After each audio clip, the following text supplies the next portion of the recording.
All right. Peace. Today, very interesting week. It happened to me again. There was something that I saw wildly disagreeable on Facebook, but I forgot what it was. So I think that during the week when I see something crazy on Facebook or something that I disagree with, um, when it deals with this knowledge, I realize that I have tuned myself out. I didn't even take a screenshot or anything like that to discuss it, and I should have because I thought it would have been good discussion. I'm looking through, but I don't know how I could find that again.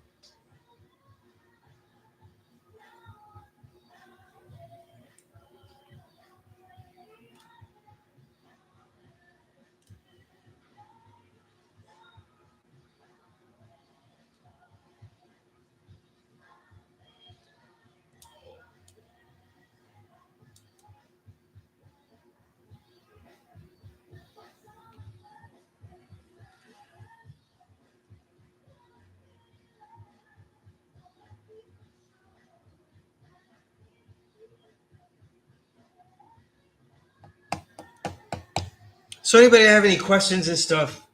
Peace, guys. Self I build great stuff you've been sending me. I've been trying to catch up. When I catch up, I try to say something that's useful, not just saying anything.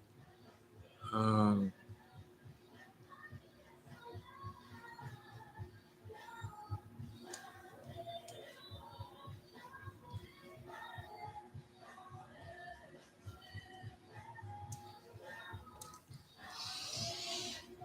you know what's interesting, right? Every now and then, I go. I'm gonna say this, and I say this again. In this digital world, no, as far as being out there and stuff, no, I don't think any 5%er um, deals with the kind of harassment online that I do. You know what I mean? And the colorism, we'll use the word reverse racism, whatever it is. Mainly by the 85. You know what I'm saying? What I find funny is that 5%ers, they go and correct everybody. They go and correct everybody, but I don't see any 5%ers correcting. Very few. I only see one. I only see, if it's on when it's overwhelming, and I'll see I'll see Inf Mega, of course, in there because it's his page and he's on it and he's right and exact. But people like to comment a lot. They like to comment about what they see about stuff, what's wrong, what's this and that. But here we go, somebody saying that I'm not one of the original people, and I don't see anything. You know what I'm saying? This is why, like, I think like people complain about the internet being something where you're not really seeing everybody, or not seeing everybody, but where everybody's seeing everything, and you get a lot of complaints, a lot of misinformation.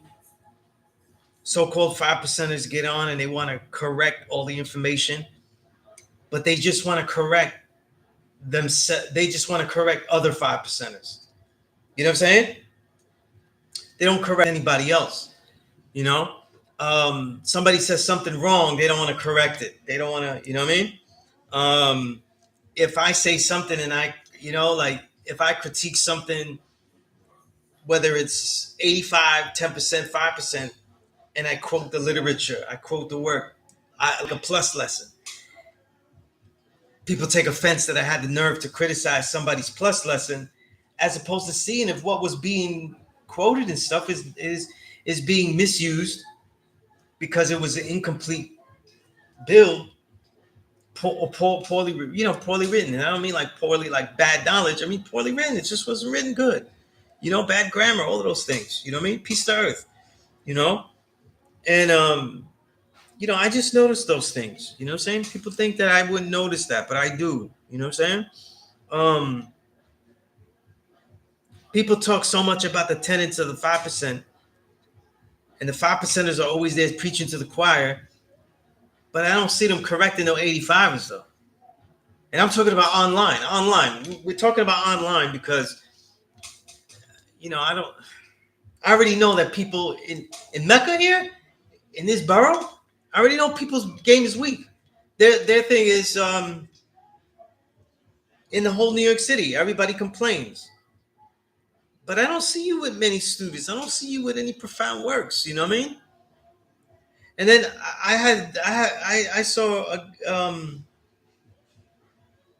he appeared to be in a nation, but it's funny how on the YouTube and the internet, and I try to get everybody that builds with me on here too. If you're gonna try to talk to me like a 5%er, make sure that you know what you're talking about, and that means that you know the greeting though. You know who I am, because I'm right here. I'm real.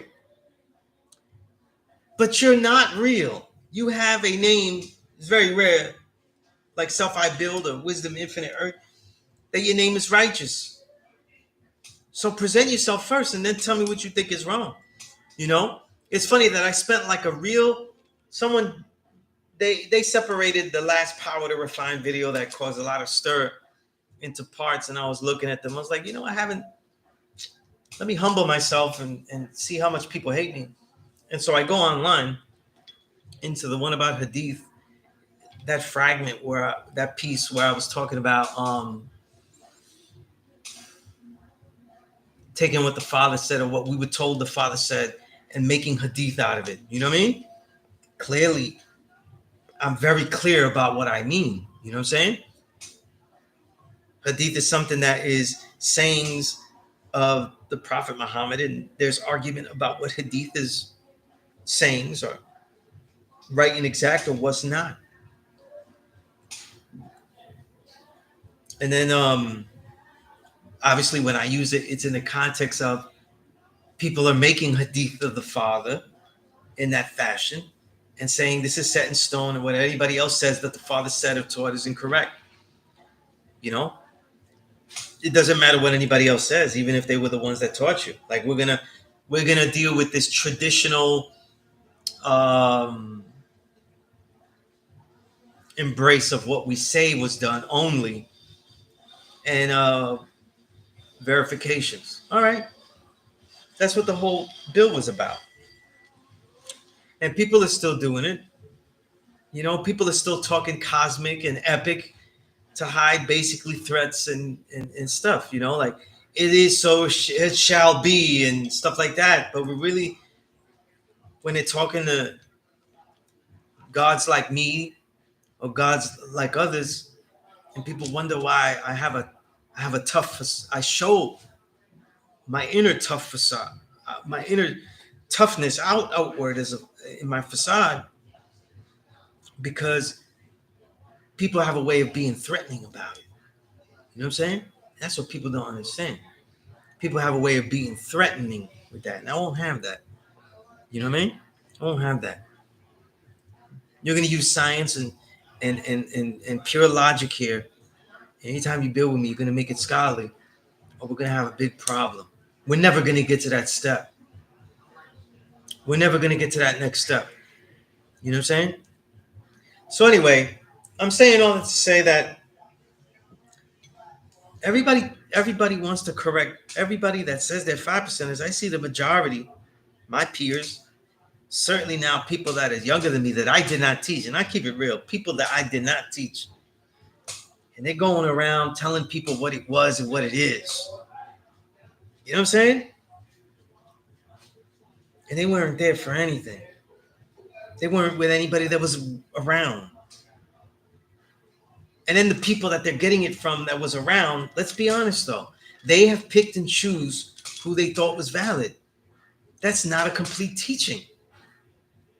And I'm gonna argue this at the end of the day, and the people that know, I could name names and stuff, but it's really not relevant because I've told them. I've told them already, face to face, directly from my mouth to their ears. You know what I'm saying? That's not how we teach.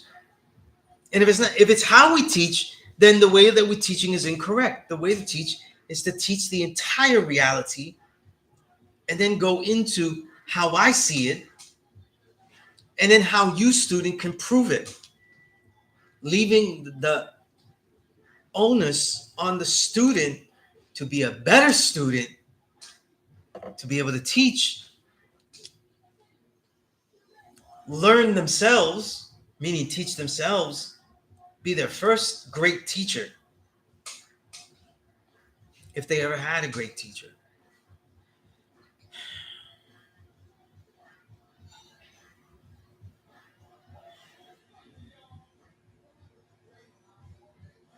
But I think that one of the problems is we don't know how to qualify things. We don't know how to qualify information. We don't know how to look at things and say, okay, we learned something. What makes it verifiable? What makes me say this is okay? This is what it was. And a lot of people, they just learn stuff because they're told that that's what it was. This is how we do it. This is what we're told to say. They said this is what was said, and then we're going to do that.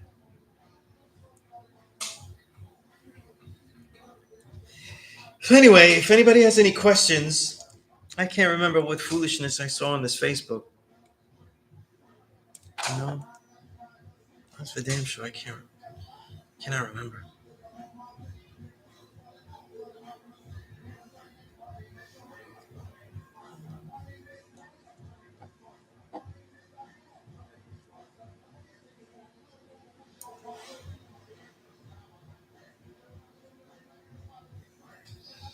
You know what? You know, for the life of me, you know, it gets boring to see people quote the same thing every day. Doesn't that get boring? It really does, man.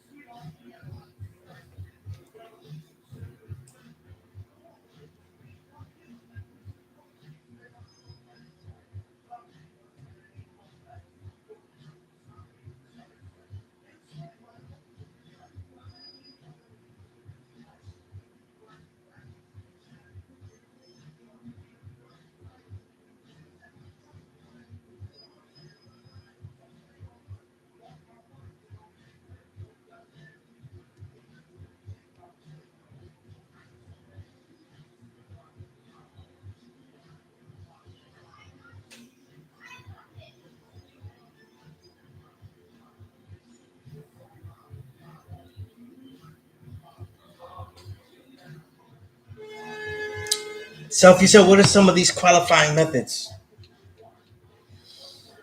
All right. Well, you know, the lessons talk about laws and they talk about rules and regulations. You know what I mean? Peace to the God, King Kamon. Rules and regulations, though, when we learn from someone in this nation, how do we know that we're not just learning more rules and regulations? You know what I mean? The point was to break away from rules. However, here's why it becomes difficult to be a student, a discerning student of whether something is valid or not. When someone learns something, they go into the study and then they say, listen, trust me because you don't understand, you don't see the full picture of, let's say, this, that, and the other. You don't see the full picture yet. So when we go through it, it'll come to play. For example, I always bring this. That's such an easy thing because when I first came to school, I was first dealing with 120, maybe the second or third week or whatever. I'm going through 1 to 10. Now it's math and alphabet and the 1 to 10.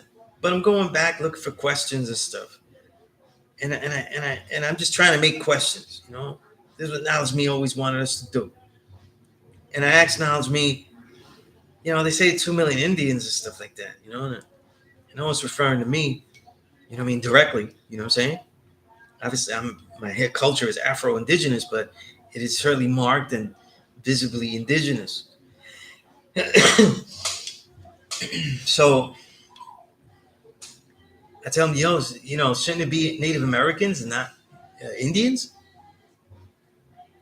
And he says, there's a reason for that, though. When you get later in the lessons, you'll see, Just have confidence, and as you go along, you'll see the point as you go along, right? And so then I had to have some trust. You know what I mean? Trust that he acknowledged it, but told me that there's a timetable to see in it. To me, this is different than just saying, let's say you don't have refinement though. As students that learn with me know that I teach that there are those that have refinement and those that don't. That when I give you the lesson, it has refinement, and that I expect it to be a unique, strong build, and to be useful, and to be a distinct word. Often the context that I use power, refinement is that refinement just is a supplemental word, like all the second words in the fourth, fifth, and eighth degrees in the supreme mathematics, that they are supplemental words. When anybody hears that word, supplemental words, that's something that comes from me. That's not from nobody else. You know what I mean? I'm the only one to teach that. You know what I mean? That's my understanding. But it's how I let the student know that as a teaching tool, that refinement was added to give insight to how power is and what power is. Power is not a thing, it is a force. But what kind of force are we expelling once we live our culture? Because the culture is a lived thing, right? It isn't a mental thing. It really is a lived thing. It is based off the understanding of one's knowledge that has been used, wisdom. So, when I go through that, I go through all of the history of who has refinement, how refinement got in there, what are the confusions that abound, and how I want my students, if they use refinement, to get out of the simplicity of it. You know what I mean? In other words, don't just tell me something basic, right? And because a lot of the argument is that it's synonyms culture, right? Which is just one of the meanings, then I expect it to be distinct from that.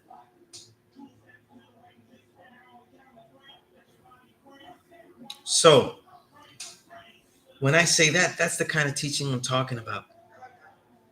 You teach what you're teaching, but we're also teaching about this nation, the history of it, and everything. Okay? And so it has to have the things to allow the student to discern how they see things. You know what I mean? The truth is, a lot of this argument comes about, though, because people are teaching it in a way which says, the way I have it is right, and everybody else has it wrong. That's a real detriment. It's a real detriment for the kind of teaching that was taught uniquely among different students by the Father himself, let alone anyone else. Right? So, I hope that makes sense. Divine Mind, Allah, peace.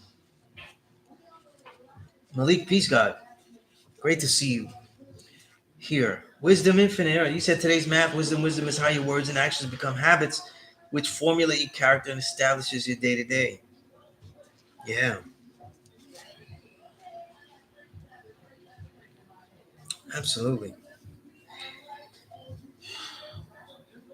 And then I would ask you, right, as we continue on wisdom, what is the format in wisdom that borns culture to question the habit, to test the habit, right? There's an point too.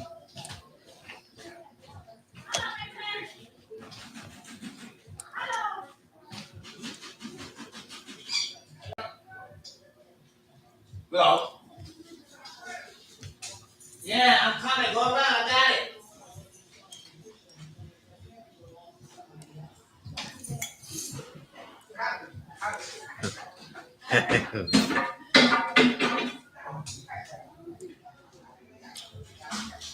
Right.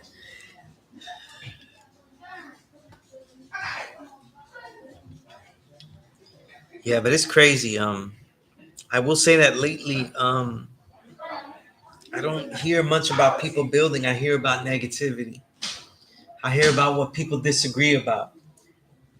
I hear people saying that they teach it correctly, and they can't prove it though.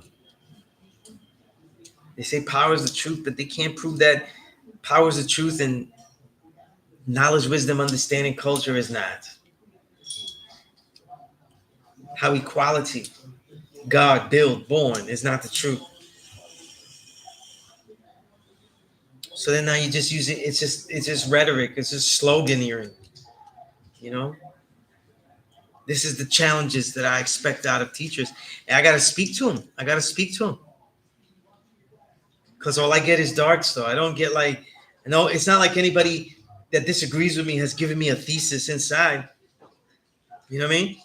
In the Power to Refine build, everybody either agreed or they made a big stink out of it. Peace to the gods. You know.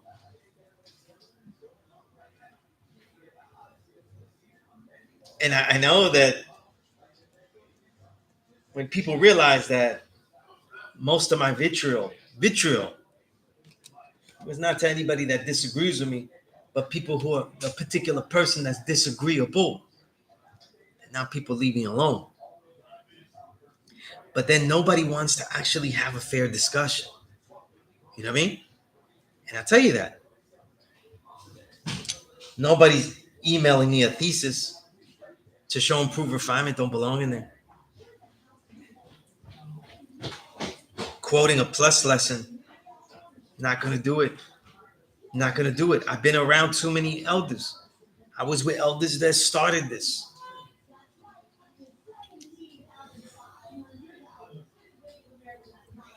Right?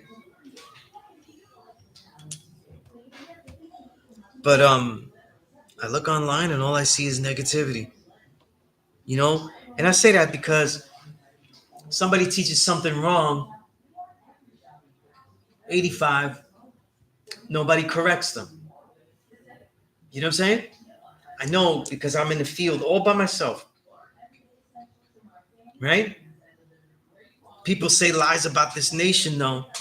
And they say this nation is just for black people that we think is black.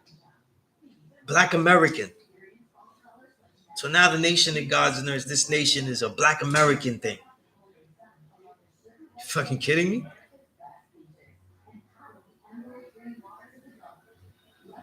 They know what Allah was teaching. They was with them. And it's like, yo, people have a verification process that's just saying things. And while the 85, I had an 85 tell me like, yeah, I teach African American studies. I said, so what? Where? You know what I mean?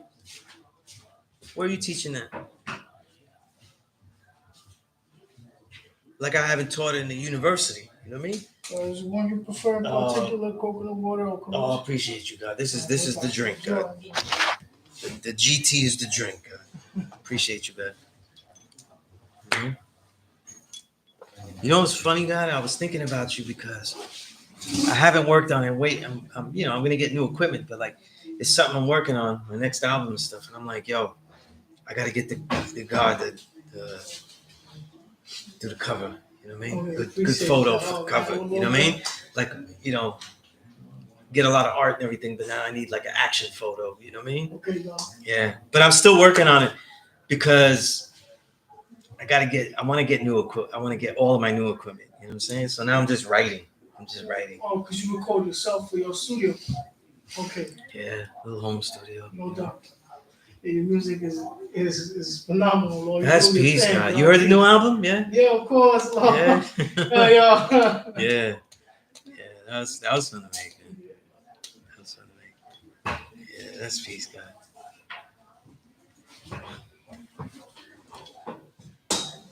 Yeah, God, but recap since you're here and everything. Yes. What I was building on is like, I don't mind. I was building with a God. I'm not going to say who he was, though, because he's alone where he's at. I can tell you who it is off air. You know who he is. And, but it's like, I saw a lot of people get upset at the Power to Refine video, right? And not one person could respond to me the way I responded to them. I have a plus lesson. It's an assignment plus lesson called Scholarly Notation. I said, take the books you read and in your journal, write about those books, whether you disagree or agree, whatever parts you dog ear and tag, but write about what you agree and disagree as if you're speaking to the author right there. You speaking to, if you writing about some slum novel that you got in the corner, you could speak in that dialect. But if you read a scholarly work, why don't you respond like Chaikanti Diop was in front of you right there? You know, you wouldn't be with your nah nigga, you know what I mean? This is what I'm saying, motherfucker. Like, you wouldn't be like that. This is the science of how I learned how to speak in a lot of situations. You know, I just wrote like I was speaking to them. But I did this video. And like I said, there's only one person that's supposed to be here mad though, but he not of that metal to come and respond the way he's supposed to, or the way he thinks he could. But everything else was scientific. No beef with nobody. I don't give a shit who has refinement or not in the damn build, in their mathematics. You know what I'm saying? You know why I don't give a damn? Because I was here. I was here with all the elders. I was here. I taught a class while firstborns critiqued it while I was there. You know, people talk about what they did while firstborns were critiquing it, while first fruit, those first fruit of the firstborn were critiquing it, watching to see if it was right and exact. So when somebody else, some little kids, little kids, you know what I mean? Old enough to date my daughter, and they're gonna tell me what was taught, the way it was taught. What? Yeah, sounds funny though.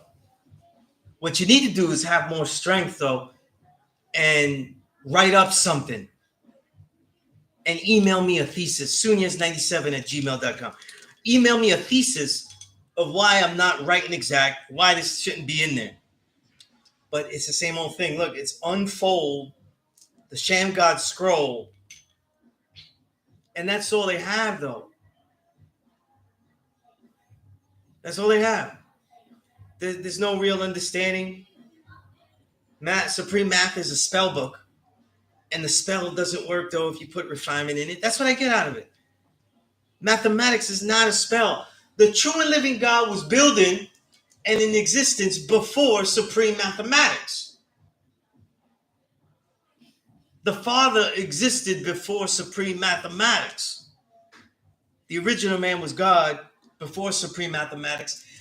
Our ancestors found out that they was the true and living God before Supreme Mathematics. It's one of the concepts in this curriculum, looking through ancient texts to find original people that have taught that man is God. The Zen patriarchs, right? The Taoist thinkers, you know what I mean? The modern philosophers like Jiddu Krishnamurti and Osho, you know what I mean? If it was true, other original people would have stumbled on it. But people think it's the spell book of Supreme Mathematics that figures it all out. It's not. It's a teaching tool, first and foremost. It helps you as a student, young student, show and prove that mathematics shows and proves that the black man is God. Lets you see the law and order of the universe and how it works. And how you are in that working order at all times. But it's just a mirror. And if you don't understand the words, if the words are too deep, if the words are too layered, too complex, but people don't want to admit that the most confusing words in the world, though, are God, power, right? God and power and knowledge. People deal with a mystery God. People corrupt power, right? And people make trick knowledge out of knowledge.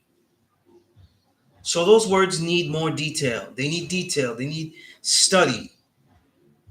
Not declarations. You know, so I just feel like making that call, you know, because I spend my time on Facebook, like, and the social media, and then I talk to people, and they know who they are. I talk to people, and I said, listen, I would like to see your scholarly thoughts on this, like, and I don't mean it like scholarly, like they gotta write something with footnotes and shit like that. I'm not being bougie.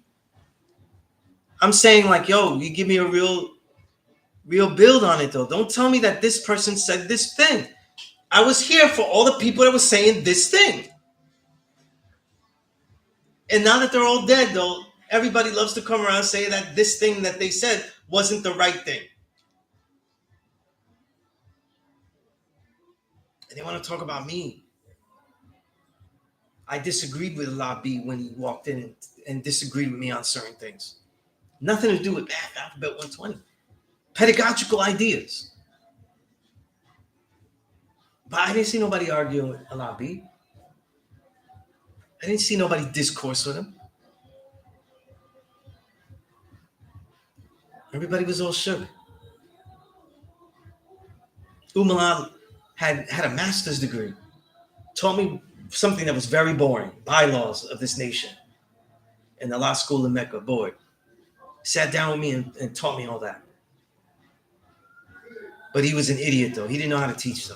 That's what they said. So right? This is what you think. Sometimes I feel like people are teaching stuff the way they teach shit on a corner. You know what I mean? Not teaching this knowledge in the corner, the way they teach other shit on a corner. They teach this knowledge though, like the way that they was teaching you how to sell on the block. They teach this knowledge though, the same way that they was teaching you how to pitch on the block.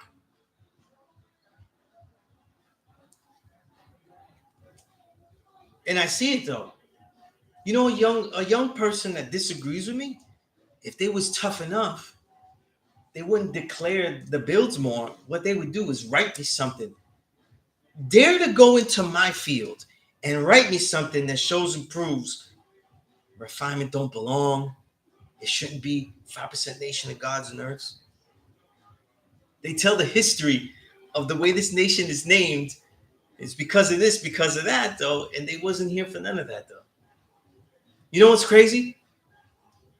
People talk names, right? Names are something that demand the history and respect to history. They demand that you know how the name was perceived. No one has more experience, though, right? In teaching at this school and seeing more people that are 85 coming in and asking, what is this? What is this? Very few. But then they disrespect the vantage points of the people that did, like Colleen, who was here forever and dealt with that question all the time, right? So when people say, look, what do we call ourselves? And we go, no, we call it 5% nation of gods and earth because we don't want the confusion. No, there's no confusion, God. We are used to the Father said it always, but if that was the case, though, we'd have left it at Assalamu alaikum, right? Because that's what the gods used to say, too. They didn't say peace. They started to say peace, though, because firstborn prince complained to the father that they were getting made fun of. And he said, just say peace, though. So we present ourselves. They had Muslim names. They changed them to be righteous names. The father told them to do that. The father adapted. Certain lessons were incorrect, though. Inches of the planet Earth is incorrect. The 12 million, whatever that shit is, that's incorrect. It's quadrillions. It's square inches. That was left there because the father said that the young would fix it. That's what Prince told me. I don't know what people are talking about, Free. It's some bullshit. They haven't been around for nothing. And they don't take the natural discourse, though. They teach this knowledge, though, like they're about to pitch me 120 in a vial of fucking crack. Uh-huh. You know what I mean? This is not a pitcher's game. This is not a pitcher's game. This is about dealing with real people outside, taking them out of that and teaching them. So anybody that don't know, if you can't write it and build, you're not equipped to build with me. If you can't speak it beyond just saying, well, this guy said so, because if you do that, I have these guys said so. I have many guys that said so. The guys that I know that said so to me directly outrank anybody else. They outnumber. And it's a shame that the people that are teaching that know them too. I don't know what makes one rank one over the other. There's no criteria there either. Right?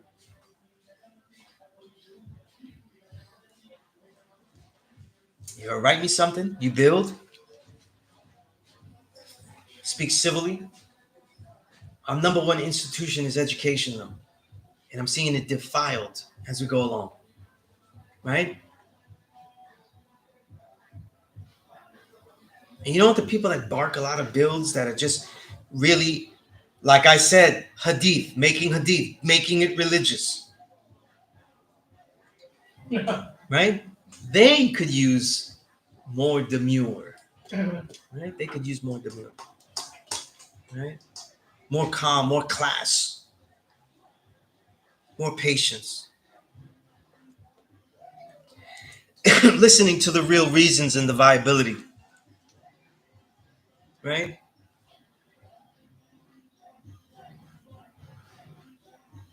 Counting the ways that you could teach this in the classroom, in the street, in the lecture hall, online, visuals, to the young, to the old, in the school system. Like I said, they discount the diversity that I'm coming from. And I'm certainly not going to have like people just puff their chest out and just say it. Yeah, I just feel like saying though that you failed. You failed miserably. King, you said today's math is wisdom. Wisdom all being born in culture. Mind and your actions speak louder than words alone and provides proof how we live our culture's God earth. The achievement one is the mental clarity, understanding. I see it. Henry Warhol.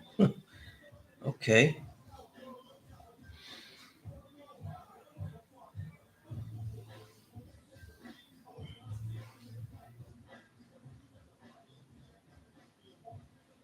Nice piece.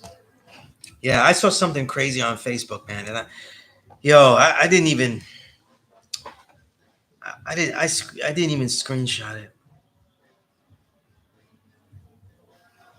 Yeah. Everybody says they're teaching the right thing, but I just see people holding on to the right thing, what they think is the right thing. I don't see them have any kind of teachings out there. I see them teaching it as rigidly as possible, making it so they collect numbers as opposed to really teaching. You know what I mean? I'm critical today, God, because I be going online, right, and I see the videos, and I look at to see if people have discourse in the videos, and some people do. Someone talked to me very respectfully about why I'm using the word hadith and saying that we shouldn't have hadith because it's a Muslim word and everything like that. And I'm like, yo, I'm not afraid to use words that are associated with somebody else. This school is called Allah School in Mecca. Like, we have to be prepared to build on words that they think are theirs, but they're anybody's. They're anybody's. You know what I mean? Right? And of course, I redefine it though to show the religiosity that is unacceptable. But he was respectful to me, and I appreciate it. Even though I disagreed with him and showed him why I disagreed. But most of the time, right? All the 5%ers I see on social media, though, whether they're friendly to me or not, because I don't know them like that, I just know them online. They be like, yo, God, do what you do, yeah, this, that. But they go on these things and they're saying, yeah, I watched the Allah School in Mecca page, and I'm the only one that gets ripped up. I'm the only one in there that people go, nobody in there posts something and say, well, you're not the true living God. I'm the only one that gets that. But I don't see nobody's talking about the black and the yellow and the flag. I don't see nobody correcting the 85 when they say, look, that man's from Puerto Rico. He's not original. I don't see anybody correcting them. It's me, a lone force in there. Yeah. Lone force in there. And that would be okay if I didn't see people talk so much shit outside. So people content to do the choir. They'll talk to their own. They'll put up a status and say, today's mathematics is this. And, like people, they eliminated borning the mathematics, the day's mathematics. So they won't born 2 + 2 is 4. They won't use that phatic system. And they won't use the great tool of combining the principles to see how they go together. And then I see their build and it's weak. It's boring. I guarantee you, December 22nd, I'm going to see you repeat it. Boring. The 85, they want to hear that? The 85, they want to hear that shit. That's a snooze reel. Wisdom is the wise words and actions. Damn, I hate that shit. Yo. One's wisdom and one's way. That's the way. Because they don't born it, so I don't know how they conclude it. I see the same shit, and they think they do a gold letter on the social media. This is what you say in the street. Boring. September 22nd, what are you going to say? January 22nd. Oh yeah, I forgot. January, you're going to spend the whole month telling everybody it's not really the beginning of the year. Asiatic calendar, right? The same tropes. The whole world is mathematically aligned and using the mathematics of the Gregorian calendar. You don't think that the world is using a pattern system that you ought to plug into and master? Now, you want to tell me about springtime. Tell me about the Taurus, meaning the bull, the rising, and the beginning of the year. Like I didn't teach all that shit. That's old, man. It's 2020. Same shit. Same shit. This is what I'm bombarded with the same thing. I'm bombarded with a more religious generation telling me stuff, but not telling me stuff, but doing passive aggressive stuff because nobody says, look, Sunez, I disagree with a lot of stuff. I wasn't taught that. You know what I mean? I see 5%ers though. I went to one.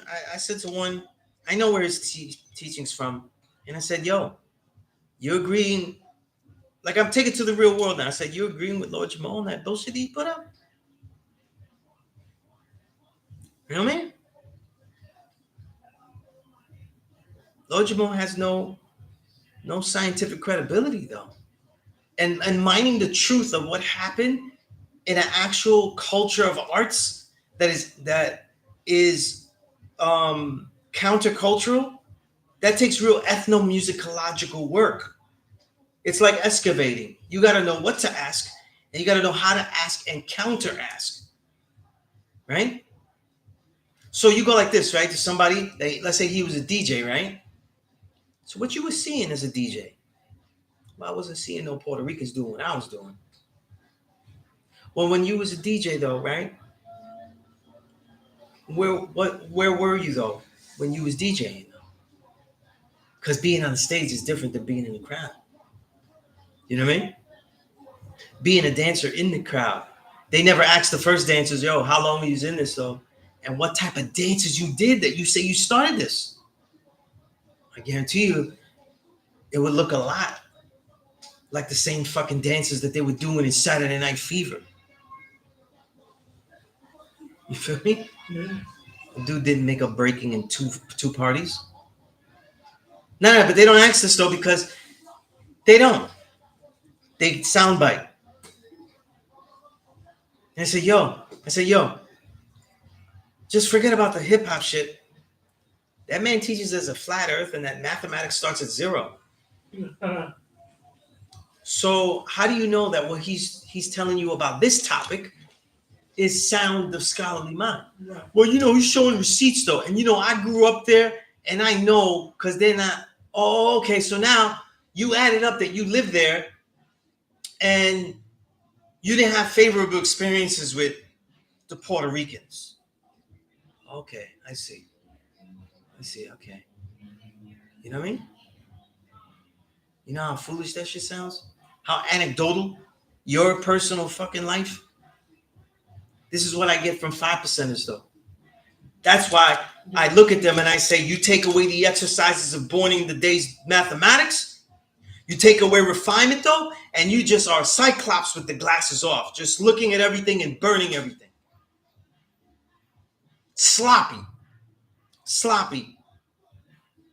Just sloppy shit.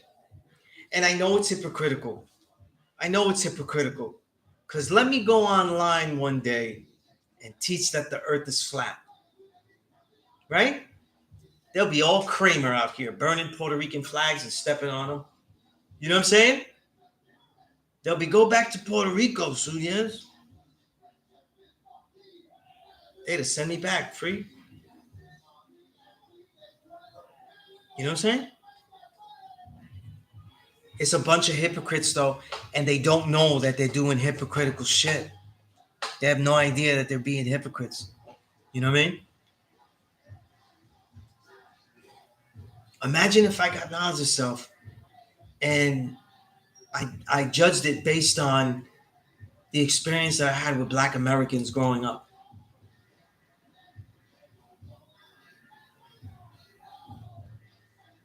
The biggest 10%ers in hip hop have been Black Americans, not white people. The day-to-day bloodsuckers have been on the ground in the culture, on the ground. Because now white people aren't on the ground like that. So when I started though, the higher up I got, then I saw the white folk. So you got the white people running stuff. Let's talk media. White people running everything. And then you got the Black Americans latching on as hard as they can, Yes, sir. and not letting anybody take in. That's how you got a lot of people that wasn't even hip hop doing it. They don't want to let you know that a lot of Black Americans in the magazines though didn't even come from the street. And I mean street, not like crime. I mean street like hip hop. They had degrees and the cleverness to rise up. You know what I'm saying? Imagine if I took anecdotal viewpoint to deal with this knowledge. You know what I'm saying? Right? That would be the same thing as an ageist point of view. Right? America teaches you to hate old people and all that kind of shit. You would never learn anything here. You wouldn't want to build with the elders, but like, yeah, he's stupid and he's old. I don't learn with him. Right? Same thing. So I'm just saying a lot of stuff. So I welcome anybody to have real responses, anybody to have real builds, anybody to have a real counter. Because nobody that's been building and people saying that I'm wrong without naming names, right, on some passive aggressive stuff, they shouldn't have done a build. They should be emailing me and saying, this is why I disagree with you. Let me see how this holds up and you give me your counters. Let's see how strong my argument is. That's real discourse, free. Yeah, you know what I'm saying? I think that this technique works I got. Free, let's spar.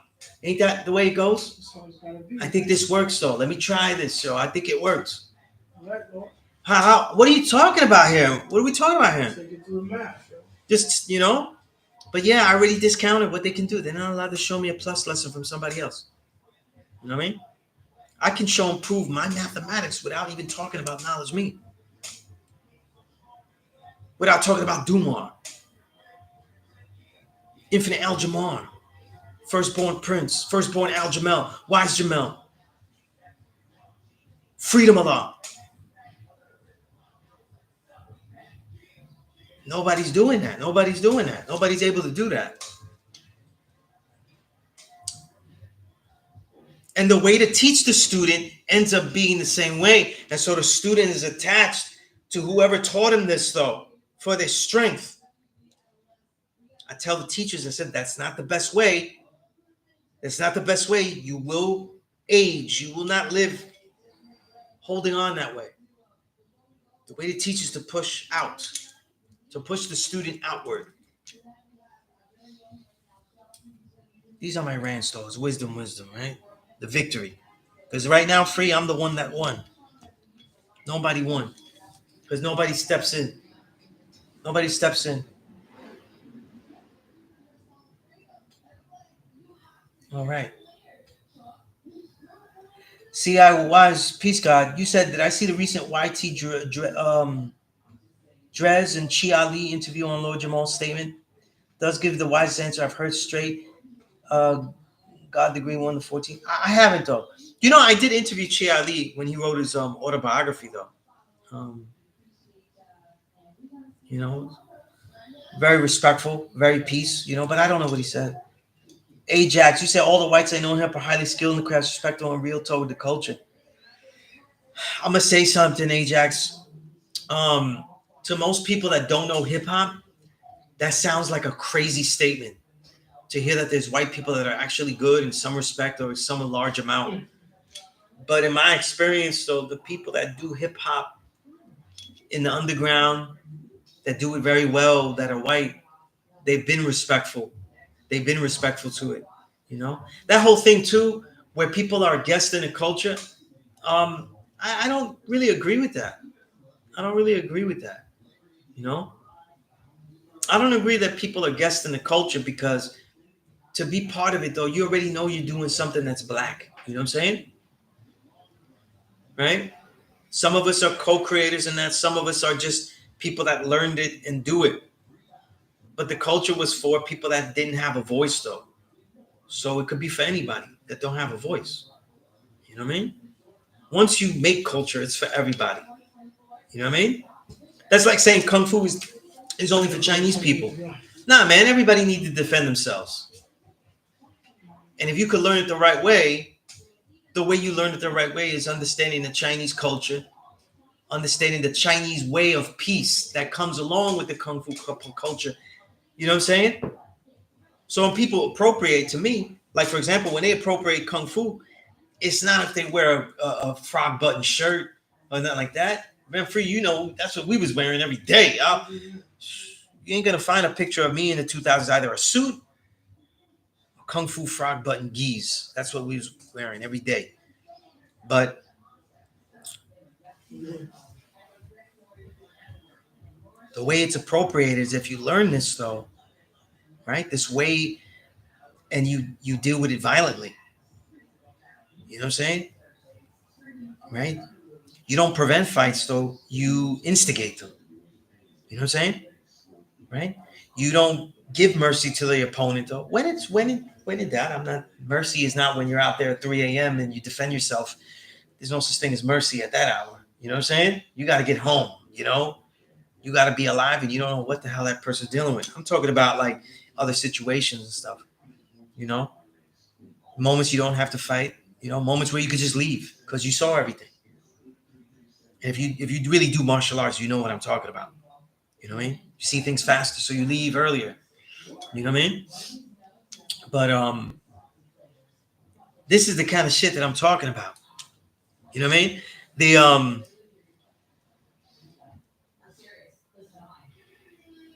a lot of the whites that I know, they're trying to understand and they respect black culture. They respect the knowledge. They even respect the knowledge itself. You know what I mean?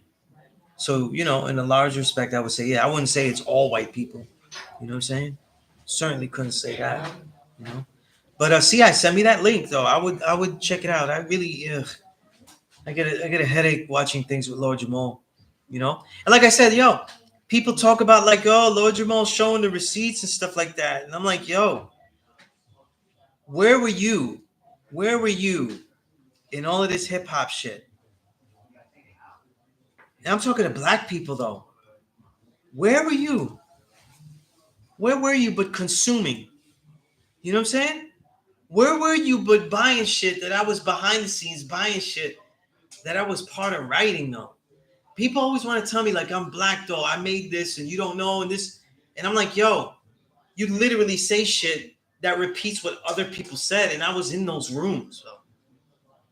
You know? That's why I say like Tupac's the entertainer, Biggie's the MC. I was there in the rooms when they made that shit up. I was there. I was in the room. I can tell you the people that made that up.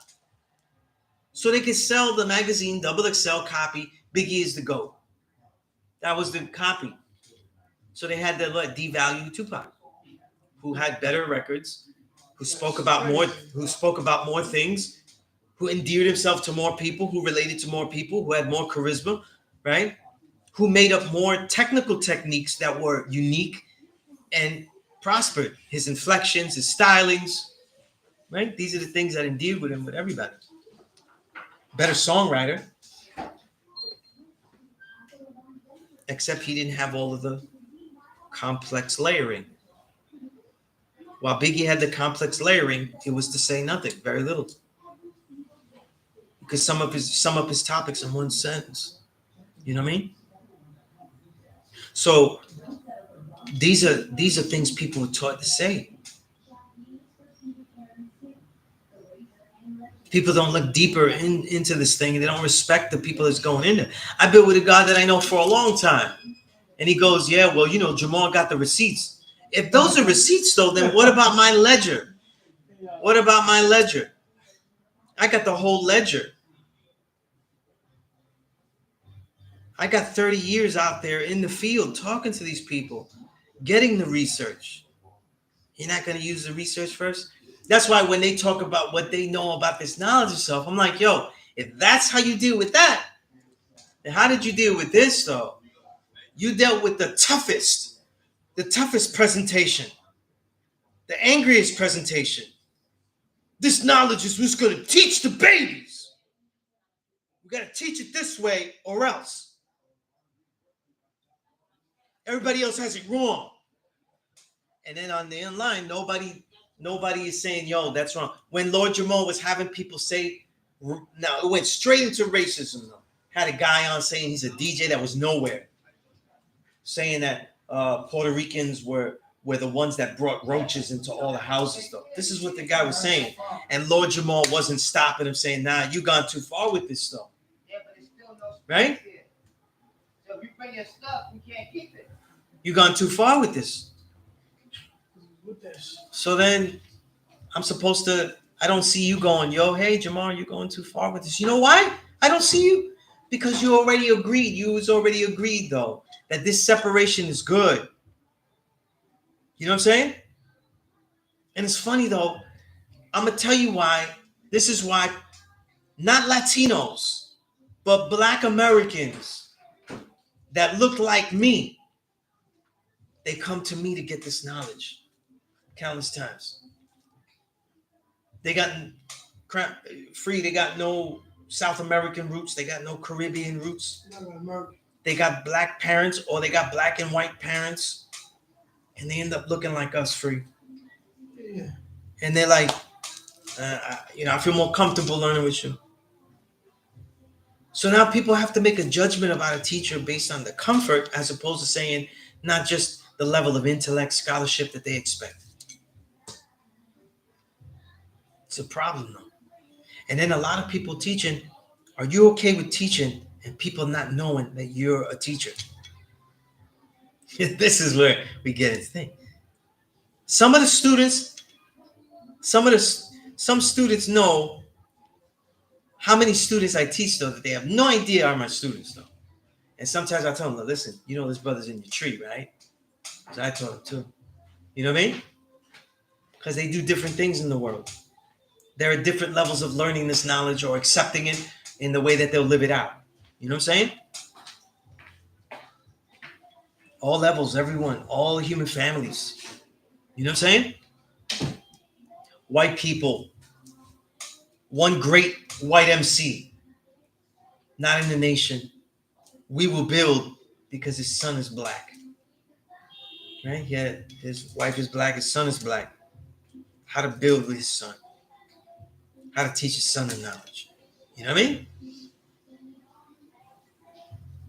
The way we've taught, the way we are willing to separate. I saw the God that I know, and he's like, well, yeah. I said, listen, you listening to him and not your brother that has 30 years in the shit? Like, I have clips. I have hundreds of articles. Like, hundreds. I got 9 fucking books. You know what I'm saying? The scholarly publications quote my shit. Magazines, everything. You're not going to ask me if I agree, disagree, or see why even though I have to give a good reason, but he just has to show you a clip of somebody that we interviewed years ago on a much deeper level, though, and know that that's a soundbite. Like when they showed Grandmaster Caz. They didn't go, hey, Sunez, didn't you interview him in December? And the Vlad interview was 2 years ago? I'd have told you, I already been with him in December. On and off air. That's a piece of love, man. You know what I'm saying? He said, right? But they take the soundbite. They don't go, nobody checks a timestamp. Nobody can. Oh, wait, that interview's on Vlad. Vlad is the devil. Yeah, of course. Vlad is the devil, so it's going to be a doctored interview. It's going to be manipulated some kind of way. Mixing tampering. You know? No. I just care about what I see, though, because you know what? For all the shit that people talk about knowledge of self, I'm seeing people with it for 20 years, 30, like myself, but they're okay with the separation. They're okay with the separation. You know what I mean? And I just reiterate it all the time, though. I will take your fucking head off if you bring that shit to me. I really will. I will take it off scholarly or any other kind of way that you want it. That kind of division is what is destroying the shit. I shouldn't be online, though, teaching the 85 and everybody else is silent, though. That's some bullshit. And not my page, freak. Allah School in Mecca page. Everybody got their opinions, though. But somebody out there goes, yo, that the God's not the God. I'd be on there. I'd be like, no, that's the true and living God. They dealing with their own personal devil, man. That's what they Somebody goes and says, no, I don't like, what the God said, this and that. Like, people disagree. They go, yo, I don't like what Dark Kim said and shit like that. Or this and that. I said, Dark Kim's my brother, though. You better be careful. It better be a thought out logic why you disagree. That's a lot of fake shit. You know? That's right, God. Peace of God, infinite mind. You know? I see a lot of fake stuff. But like I said, Power to Refine video. There's another one coming out. I did one last week. The last 2 weeks, people haven't seen me online because 2 weeks ago, my daughter graduated on Thursday. You know what's funny? My oldest daughter was born on Thursday, and then she graduated on Thursday. What a wonderful way to miss a class, man. It was wonderful, though. You know what I'm saying? Yeah, it was wonderful. You know what I mean? To see your child go up there and do something, get a degree for something that they love to do. Not some bullshit like I did. I didn't even go to my graduation. You know what I mean? I didn't qualify. They didn't give me the classes, though. You know what I mean? He certainly wasn't going to give me awards, even though me and Dayson was setting records in that damn school. Doing things nobody ever did in there. Right? And then last week, Inf Mega was here. So I let him have all the footage like that. You know what I mean? So we just built with whoever was here. You know? Maybe it's as controversial. Maybe it shouldn't be. But I'm addressing the controversy now because I see, I see my brothers out there, and I shouldn't be the one to defend the black, brown, yellow seed. In other words, like, let the yellow seed defend the yellow seed. You know what I'm saying? Or people tell me what black American culture is because they happen to be black American. You know what I mean? You know who don't do that? You know who don't do that? Chinese people don't step up to me and go, that's not kung fu. They don't. They're not stupid. You know what I'm saying? They're not stupid. If they do, they're respectful. And they know it. They know the culture for real. But it's funny that I always have to defend I'm the only person that has to, online. I'm just talking about online. Nobody else has this. I'm the only one that has to defend my identity. So I noticed, though, that in general, my peers spend their time on social media telling other 5%ers that they learned it right while they build with less less interchange, no boarding the mathematics, so they have no coupling of theories and concepts. There's no, I see repeating. You're upholding the culture, telling me the same thing every single day. Wisdom, wise words spoken, wise words spoken, wise ways. Right. My head is gonna explode here. It's so deep. It's so deep. After I heard the 12th time I've been here, let's say just 12 times 20, right? What's that? You know what I'm saying? Like 300, well, I'm over 20 years, 300 times I've heard, right? I have to hear it. Not even though, because we got the wisdom day repeating itself 3 times, right? So 3 times, like 36 times a year, I have to hear the same shit. Not even that, the 20s though. So we have to add even like 7 more times a month. I have to hear the same shit. But you can't challenge them. You can't challenge them. They have no defenses though. Why is power the truth and all the other ones are not? Why is knowledge to look, listen, and observe, and yet that's not a thing? That's to do. Knowledge is a real, concrete thing. To look, listen, and observe is what I tell you so you could do the knowledge. But I still hear the same thing every month. I'm bored. I'm disgusted. I'm bored. If you want to disagree again, write a paper. Write a proper paper. Got little babies, though, telling me about how they uphold what this nation was taught and what it was about. Sounds crazy. Sounds crazy to me.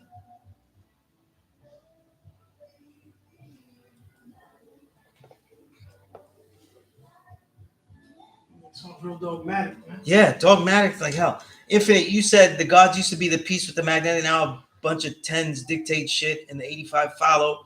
America isn't just the U.S. If we're going to use the term Black Americans, then we need to remember Central and South America are part of America. Yeah, and Infinite Mind, you said I'm disgusted too. Yeah. I just feel like speaking. I make a challenge though. Write me a thesis. You know, the first paper I had to write for Knowledge Me was show and prove that I'm the original man. He knew I would have more problems with that to me than everybody else. He knew that other people would never be challenged though, and I would. So he said, yo, right, show and prove it. I still have that paper though. I hate it though. I hate it. Because I added on to it though. So it's really a bad draft, but I kept it, but I hate it. But it was pretty good for a newborn, you know what I mean? But it means that like, yo, you're going to have to be tough. Knowledge Me knew that I was going to have to do this kind of shit. You know what I mean? Yeah, man. Remembered imperfection, Knowledge Me, A teacher that gave assignments though, that gave the assignments at the risk that people wouldn't show up next week. But I did all my assignments. He returned to the essence, but I completed every assignment he ever gave me, including the last personal ones that he gave me. You know what I mean? But yeah, this dogma is crazy because I every time I go online, Facebook especially, I saw something that was total bullshit. And everybody's like, yeah. And I said, yo, you would never, ever say that shit in front of me about how wrong that is and how you assume that that's a complete statement. And then other people click on it. Or other people talking about this nation, though, like it's a Black American thing. And that's when I know, Free, that they are bad teachers, though. And that's why I say, listen, how come there's not more Puerto Ricans, though? No, they don't want to learn and everything like that. No.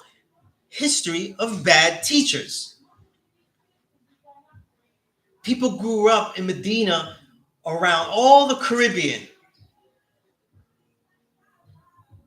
This thing should be Medina. I should go to Medina and see it flooded with Caribbean people. Flooded. Now I'm from Heart of Medina. Listen, I'm being a real asshole right now. Heart of Medina. It should be flooded with Jamaicans in there. Haitians. You know what I'm saying? All of that, though. We shouldn't be eating American dishes, hot dogs, and bullshit at the parliament in Medina. Should have some Haitian dishes. Peace. You feel what I'm saying? Did we ever look at that history? Bad teachers. Bad teachers. Not targeting all the 85, because to target the 85, you have to know what the 85 live like. You have to respect their culture and learn about it and teach it. You gotta have a type of gentleness to it. The Latinos that come here, so a lot of them thought that they could learn this knowledge and not learn shit about Black American history and New York Black American history. And they say, you're full of shit. I know people's not teaching you right, but you're going to learn Black American history. You're going to learn specific New York Black history. I'm not even talking about Black American history, all the country. New York shit. New York shit. But when you go out in the field, though, you're not learning about them. You're not learning about Dominicans. You know what I'm saying? You're not learning about that. People talk so much shit. I used to talk to Allah B about salsa all the time. Do you know that, Free? He was really into salsa. Yeah, he was a dancer. Yeah, he was one of the dancers at the Palladium. You know what I mean? Yeah, the reason salsa became so popular was because the brothers was doing it. Yeah, The sisters everybody doing it. was messing with it, Chinese, though. And I'm like, yo, everybody, you don't get the sales that they would get if only Latinos bought We it. ain't buying shit. It's not enough Latinos, though, to make the market isn't big enough. And the salsa wouldn't blow up like that because the salsa in the 70s didn't reach out globally until after. It didn't reach out nationally first. Right. So how did it go from one area, the city, and then go global? So New York thing. It's New York, all of New York, man. Willie Colon used to tell me that the clubs that hip hop went into first were the clubs that he already did. Same shit. You know what I mean? I one time told him, like, yo, man, I'm going up to see a hip hop show. I said, it was on Jerome Avenue or some shit like that. Under the fucking the 4 train, like Jerome Avenue. And he was like, oh yeah, where? I said, this one. And he told me the original name of it. And then he told me, like, yo, man, we got into some shit in there. This is before he became right wing and all that. He became super right wing. Yo, you said you already know what I'm dealing with. I do. There are forces that are divisive in this thing. I just spoke with one of my allies in the States, telling him that I think this is all COINTEL. What else could it be, though? Because it's funny that we're expected to have a discourse of scholarly worth while they just repeat. This is the way it was taught. And they have no real benefits to why it should be taught so limited. My main issue is not the refinement issue. My issue is why did you stop boarding the day's mathematics? That's our greatest exercise, God. You know what I'm saying? That's like our training, God, if we just said, I'm never doing push-ups again. God, come on, man. You know what it equate to? No more horse stance, God. It's not gonna do horse stance no more. Right. No, that's the core. Like, I saw a video of a guy. There was a guy on the YouTube, and he said, "Why I don't do the horse stance anymore?" And he was like a martial artist. And I was like, "There's no refinement." Man. Yeah, and I was like, "What the fuck are you talking about?" Yeah. Like, yeah, if it either gets easier or whatever, but nah, you never really leave it. You never leave it. You know what I'm saying? Why would we leave such good teaching tools? It does become easier. Yeah. My culture degree in the 1 to 14, yeah. Cause trouble amongst the righteous. To put a gigantic microscope on 2 small, minute differences in teachings, but agree on 90% of everything else is extremely divisive. And I say it's on purpose. You can't have a group of original men knowing they are the true and living gods in Yakuza, do not have a plan in action to break these apart, people apart, and have them fight amongst one another. Yeah. So let's highlight some differences, make those differences bigger than they actually are. Let's say that those who teach it one way have to be true, the true way, but everyone is teaching it wrong. Yeah. All I see is like 5%ers talking to other 5%ers. And you know what? Years ago, that's why we had to exile people like Wakil. I spoke to Wakil. I said, Wakil, you have no real references here. One letter from Firstborn Prince doesn't make you assume what you just said in his books. And so, you should also put a glossary. I told him this. You should put a glossary, face to face, man to man. You should put a glossary in that volume 1 because there's a lot of language that people wouldn't understand. He said, I didn't make this book for the 85. I made it for the gods and earths. And I was like, how dare you? Like, you're the one to tell us what the fuck happened? You're the one to tell us? I'm like, yo, he told me this at a time when all our elders are alive. And I'm like, yo, you don't even have a relationship with him. Like, I'm pointing to elders right there. Look, Firstborn Prince, Dumar's there, right? You don't have a relationship with any of these people, but you're going to tell us what the history was. I would talk to elders and I said, listen, look at the way that he misquoted your plus lesson here. And they just shake their head, because they knew they didn't have the best. When I say stuff like the elders didn't have the greatest grammar, that's a consensus. That's not my own scholarly opinion, just reading them. Infinite Al-Jamar, Dumar, all the elders that wrote, they used to tell me, look, back then we didn't write as good. So like now, Infinite Al-Jamar used to tell me, look, now, like me and Dumar and others, we write very good, but we didn't write so good back then. We got better at it, but we didn't write so good back then. So there's like mistakes and stuff, but because everybody took it so serious, editing wasn't a thing. You just left it alone. That was the thing. They left it alone. That doesn't make sense to people, like leaving it alone. But if you understand the way that writing was back then, like, for example, newspapers have one time to print. It prints that day, and that's it. Whatever errors are in there, that's the error. Can't go back and fix it. You can have corrections the next day, but it's never really enough. You know what I mean?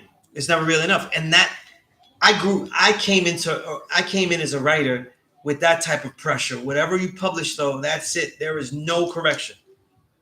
No correction. So you better make sure that what you wrote, you're willing to say to that person to their face.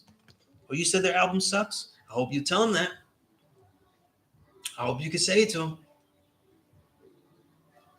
But now we can edit things. We could always fix things all the time. You know what I mean? CI Wise, you said, as a warrior, why would you cut off 90% of your strength with that FBA BS? Makes no sense unless it's your enemy feeding it to you. I'm going to tell you musically what's written with, what gets lost with the FBA. How could they can never be scholars? Forget about the hip-hop argument. There are things that are blatantly Black American. Jazz, blues, right? But let's talk about jazz for a minute. When you separate and say you made it all by yourself, you take away the genius of Black Americans to realize that jazz was made by them taking European structure of song, the entire diaspora that was in New Orleans of original people coming up, that included Latin rhythms, that included Creole rhythms and sounds. All those different things were being used and culled, and then they were the ones that were putting it together. So you take away the genius of them saying, what is worthwhile to us? And what do we take that we're just using it the way we want to? And then what are we taking out of respect for those peoples that we're with? There's a difference. You take away a lot of the genius, and that things aren't created in a vacuum. That Black Americans aren't just these slaves making things in a cage.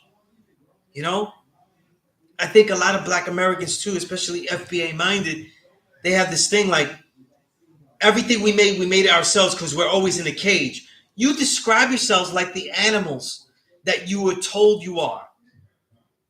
And that's why the goal of reparations becomes so obsessive, because it lets you continue the narrative of making everything in a cage. The truth is that the people that create, all the Black Americans that create culture, they always fight to be more worldly than their surroundings. They see way more than everybody else. That's creation, That's God. Miles Davis, no? You know, most of his career, he didn't even listen to much jazz. He was listening to World music. to a lot of classical music. His home had a piano. He was composing on the piano. Nobody even knows that because he wasn't playing piano. You know what I mean? Now, people, they're just not looking well rounded at everything. You know what I'm saying? They're not looking at how, like, when we make culture, everybody else benefits off that. And you thinking monetarily, they steal it, this and that. But what about the people that really benefit from it? Like, they really have a way of expressing themselves that is profound, that is unique. Like, for example, right? People always go, rock and roll is really our music and stuff, right? And it is, right? The blues, the jazz, Lindy Hop and shit like that, right? The Dixieland jazz. All these are roots of rock and roll. Rock and roll, of course, and rock music itself. Um, but at the same time, though, we are actually culturing the world, because when you listen to Led Zeppelin sing blues songs, peace, God. And magnificent in the earth, it should tell you peace. Oh, that's peace, God. When you hear Led Zeppelin song and they do the psychedelic blues, that's what I'm talking about. Black people didn't do that. So the people take stuff that we create, they make their own original creation of it. So they can mutate it, they can mess it up, right? But they're also learning of humanity. And I'm saying that as somebody that knows very well the corruption, the bloodsucking that goes with our musics, the many genres being bloodsucked. You know what I mean? Yeah, you said using Supreme Alphabet interchangeably is called mixing now. I just came back from New Orleans like 2 weeks ago and had the greatest time learning about the history of jazz there. Man, guys, I love jazz. I can't, you know what I mean? Orthodoxy, CIY said, is a subtle form of mystery. It's a comfort to those who still can't let go of the mystery. That's right. Infinite Mind, you said learning it in a book is one thing, but being there was completely different. Yeah, I can imagine. You know? Obviously, my experience with jazz is learning it deeply in the literature, the music, collecting, and then, all the shows, One thing about getting it in New York, though, is that you get as close as New Orleans as you could get is in certain cities. Like St. Louis, Kansas City, New York, if you go to places, Birdland, all these places I've been to, you know what I'm saying? Like all the famous jazz clubs I've been to. You know what I mean? Blue Note, all of them. You know what I mean? To see the real jazz performers, though, you know what I mean? Or it's the best ones that we could find. It's a beautiful thing, man. You know what I mean? Piece of God self-magnetic, man. Uh, yeah. But nah, I just say, listen, I won't have that. Anybody that disagrees, they're gonna owe me a dissertation. Give me a dissertation of proof, though. You know what I mean? Give me real works, show and proof. Yeah, the new Son of Man publication. You know what's funny, ironic though, right? Is I got a lot of love at the show and proof, and the only thing that people made me buy was the Son of Man. I'm just saying, you know what I mean? I'm just saying, and they made me buy the Son of Man, but didn't offer or ask me to write for it, which I was, I was surprised at. You know what I mean? Every other publication I saw invited me to write for them. You know what I mean? But yeah, Son of Man. People, I don't know what they were reading, but when Jaiki ran the Son of Man, it wasn't like that. You know what I mean? It was much in the vein of the Power Paper. You know what I mean? Detailed builds about what people thought, understandings on things. But it wasn't just dogma. You know what I'm saying? It wasn't just dogma. You know, again, that not to bore in the day's mathematics because that's what you say. Somebody said wasn't what the father made. If the father was here now, right? What you have to think, what would he really think about that? I mean, he would think that would be like he would be blown away by how useful that tool is. You know, the father was a teacher, an actual educator. It's crazy. If you said anyone trying to go back to the true teachings, the calling everyone's way of learning is devilishment, using words like punishment in an argument against someone with refinement math is building a fundamentalist society. Yeah, because you know what? When they say words like punishment, I laugh though, because they're not the ones to do it. You know what I mean? They're not the ones to do it. They're not the ones to do that. Punish what? And it shows me that they haven't gone anywhere. You know what I'm saying? Like they've taught it nowhere. You know, they learned nothing from the experiences of Dumont and how he taught in different places because he was too charismatic. Maybe he was too dynamic and felt arrogant to them. But what is the experience of teaching people of all levels of society this knowledge? Not forgetting that when we teach people in the street, we're making a classroom, a transcendent classroom in the street that takes them out of the street, out of the mentality of the street. It isn't adapting them to have the knowledge as a street concept, but transcending the devilishment in the street. Oftentimes it's just supplementing. Guys are building with this knowledge though in the same way that they pitched on the corner.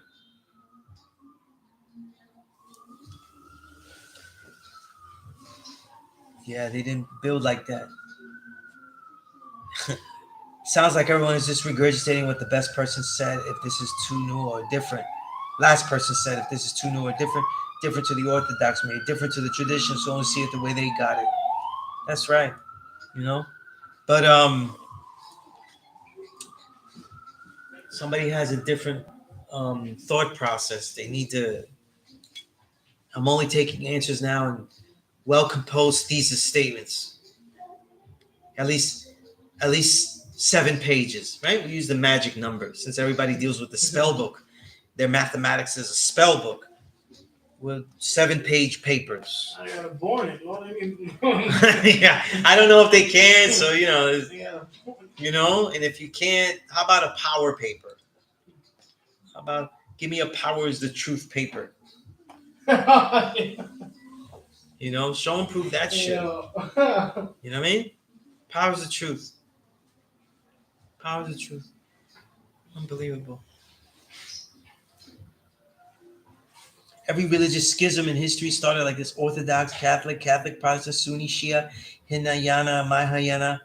I feel for the future. Yeah, this is what it is. This is what it is. You know what I mean? I've always tried to teach it.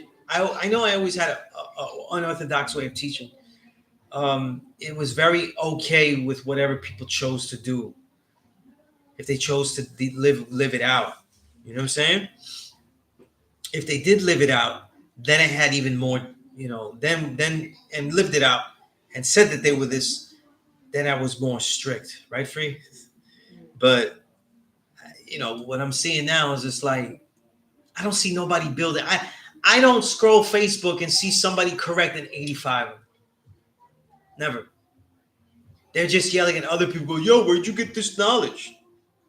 I see my brother King Kamal rock his flag, and they go, "Oh, where'd you get that flag?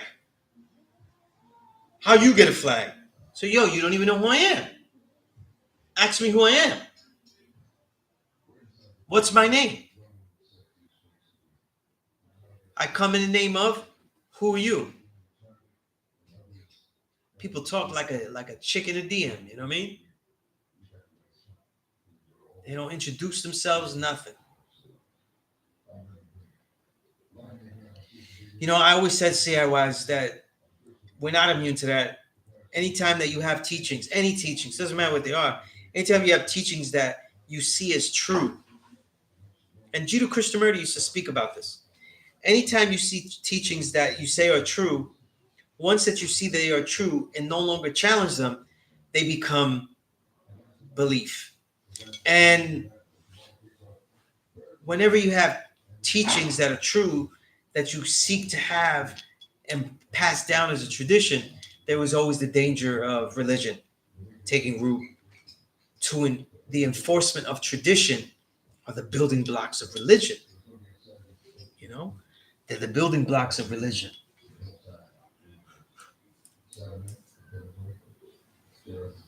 Yeah. Yeah. I'm gonna say that. Infomine, you said, and I'm frontline because they know me and my work and keep trying to sabotage info. Yeah. Yeah. They know what you've done.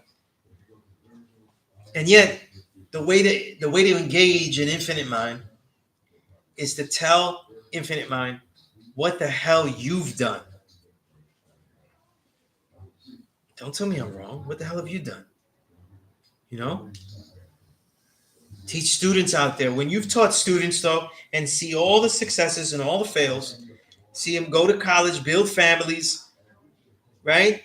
Go get into jail, get out of jail, become productive members of society, find their true talents, their careers, what they love to do. Then we can build. Then we can build.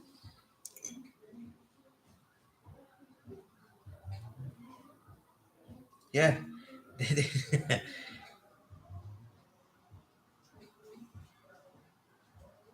It's crazy. It's really a fight in dogma. And they do shit, that kind of shit, to go around telling everybody that they got it wrong and everything when they have very, very little understanding of why. They only have, this is the way it was, this is what we say it was, this is what the only things that the Father said. That's it. No real cumulative experience with everybody that was with, to me, if you're going to say something is the way it is, you need to have really built, and not only with more than 10 elders that were with the Father, 10, give me 10 that was with and around the Father, at least 10. And then have a real reasoning, though. Not, I don't like him, he was mean to me, he was a jerk, this and that. No. Because that's the same shit in the future. They go, I like what Sunez teaches, though, because Sunez liked the record that I didn't like. That's crazy. It's crazy. Yeah, ego, emotion, religious door, 3-piece package. Yeah. That's right.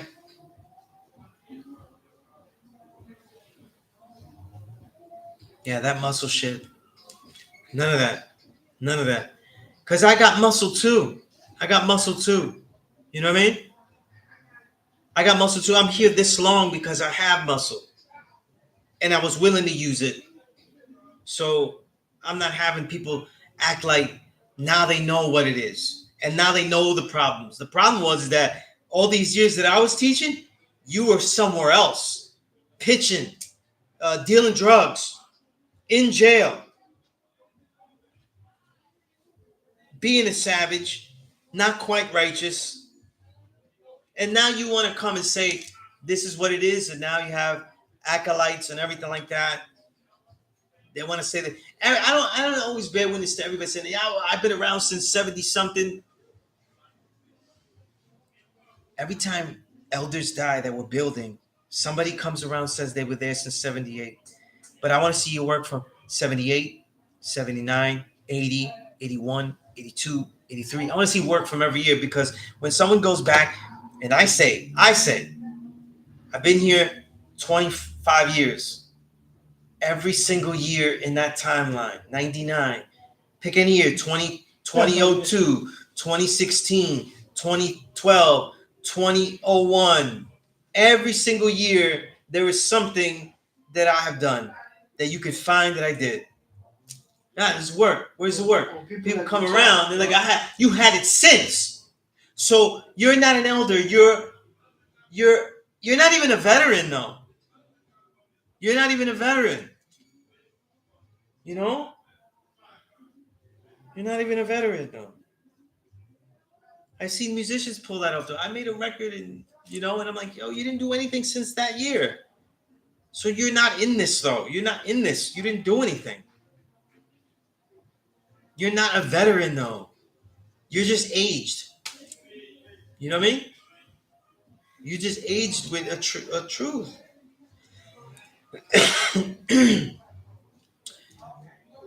Firstborn Prince he returned. All of a sudden, everybody had the answers here, and I saw people that were here saying, "Oh, we're gonna clean this up the way it ought to be," and I was like, "I roll.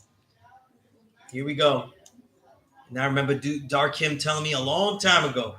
He said, "Whenever someone dies, there's always somebody out the woodworks that says they're gonna clean it up, what was made wrong." And when they put up the 5% of square, it was funny. The block was. Would you hear that they got when they put up the sign? No. It was crowded, guy. You couldn't even walk. I see the video. You couldn't walk on the block. You had to walk slow, right? You had to maneuver carefully, right? I see Dark Kim and I say, yo, and he goes, everybody here today though. But during the week, it's just gonna be me and you. That's what it is. That's what it is. The real builders. What are they doing? Where's your works? Where's your works? I respect people with works. You know? And it's always the people with the works that have to defend themselves. You know what I'm saying? Always. And that's fine. That's fine. That's just the way the world is. That's the 85 shit that people take into this nation. You know what I mean? Peace. Peace. Peace. Would you come out and check out the class today? Welcome. Grab a seat. Grab a seat. Nice to meet you. Nice to meet you. It's free. Freedom. His Majesty, Equality, Allah. What's your name, John? He Majesty, Equality, Allah. He Majesty, Equality be Allah. Father be Allah. Father be Allah. Wow, that's Come peace. from Atlanta, Georgia. Atlanta. That's peace. That's peace. All right. All right.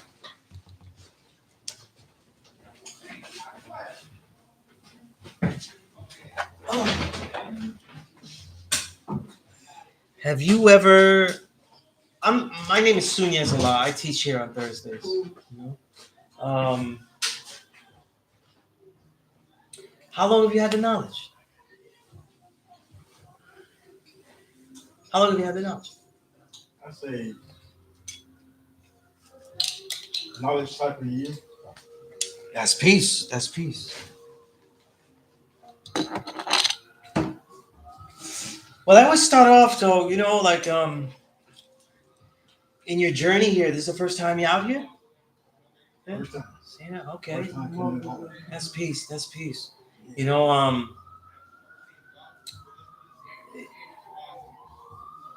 This is the first school of this nation.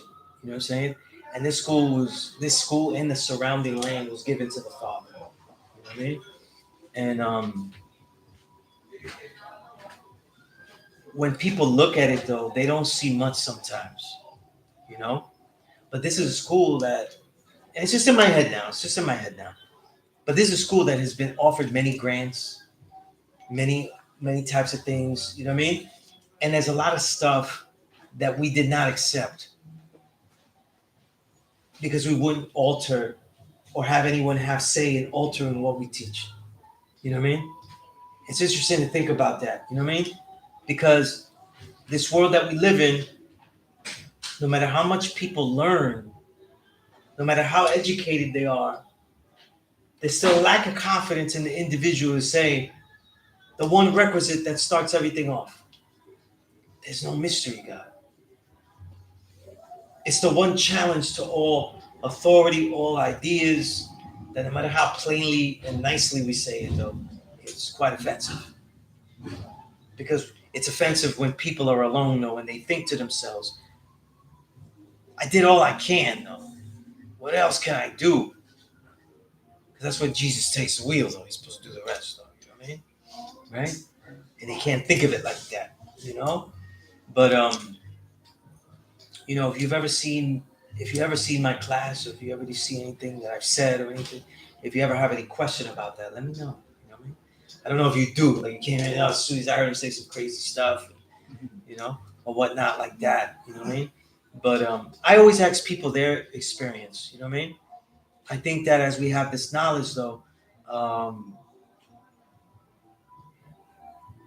we're not really the best way to teach this knowledge. No matter how many classes I've taught, the best way to teach this knowledge, though, is by just being it, as opposed to the lecture and all that stuff.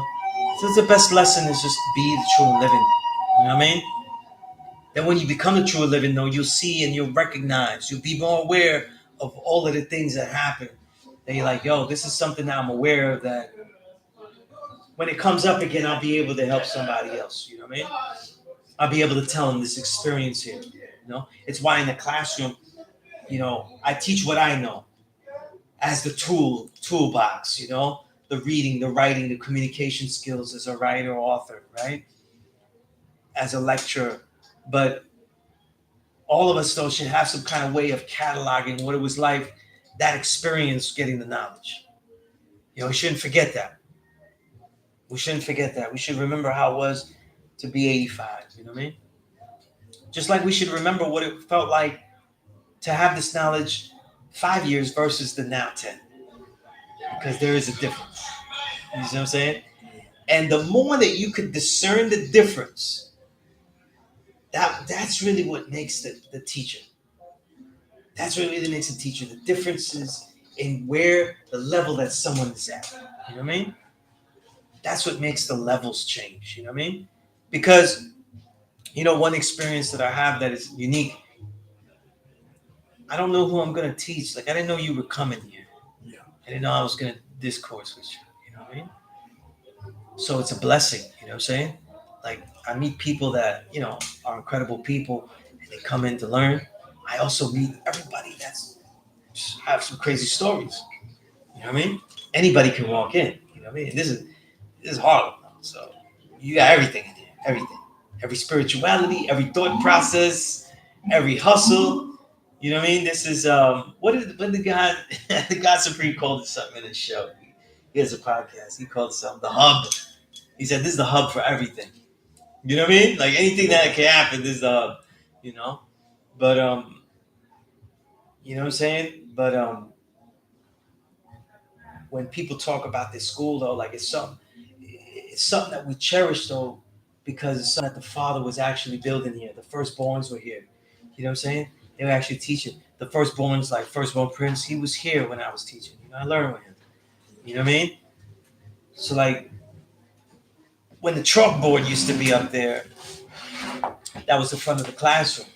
And in that spot right there where that box is, of the book bags we're going to give out, that's where I had to stand to show and prove my 1 to 40. You know what I mean? I had to quote the whole thing in one shot. And I thought it was just my enlightenment knowledge, me, he's here, right? But then everybody rolled in. Yo, everybody, God. Of course.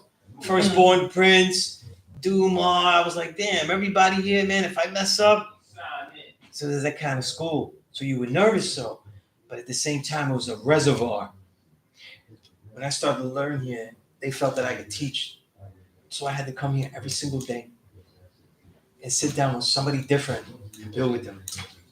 See what they know, see how they teach, see what I have to do that's different. You know what I mean? And if we look at, I was saying this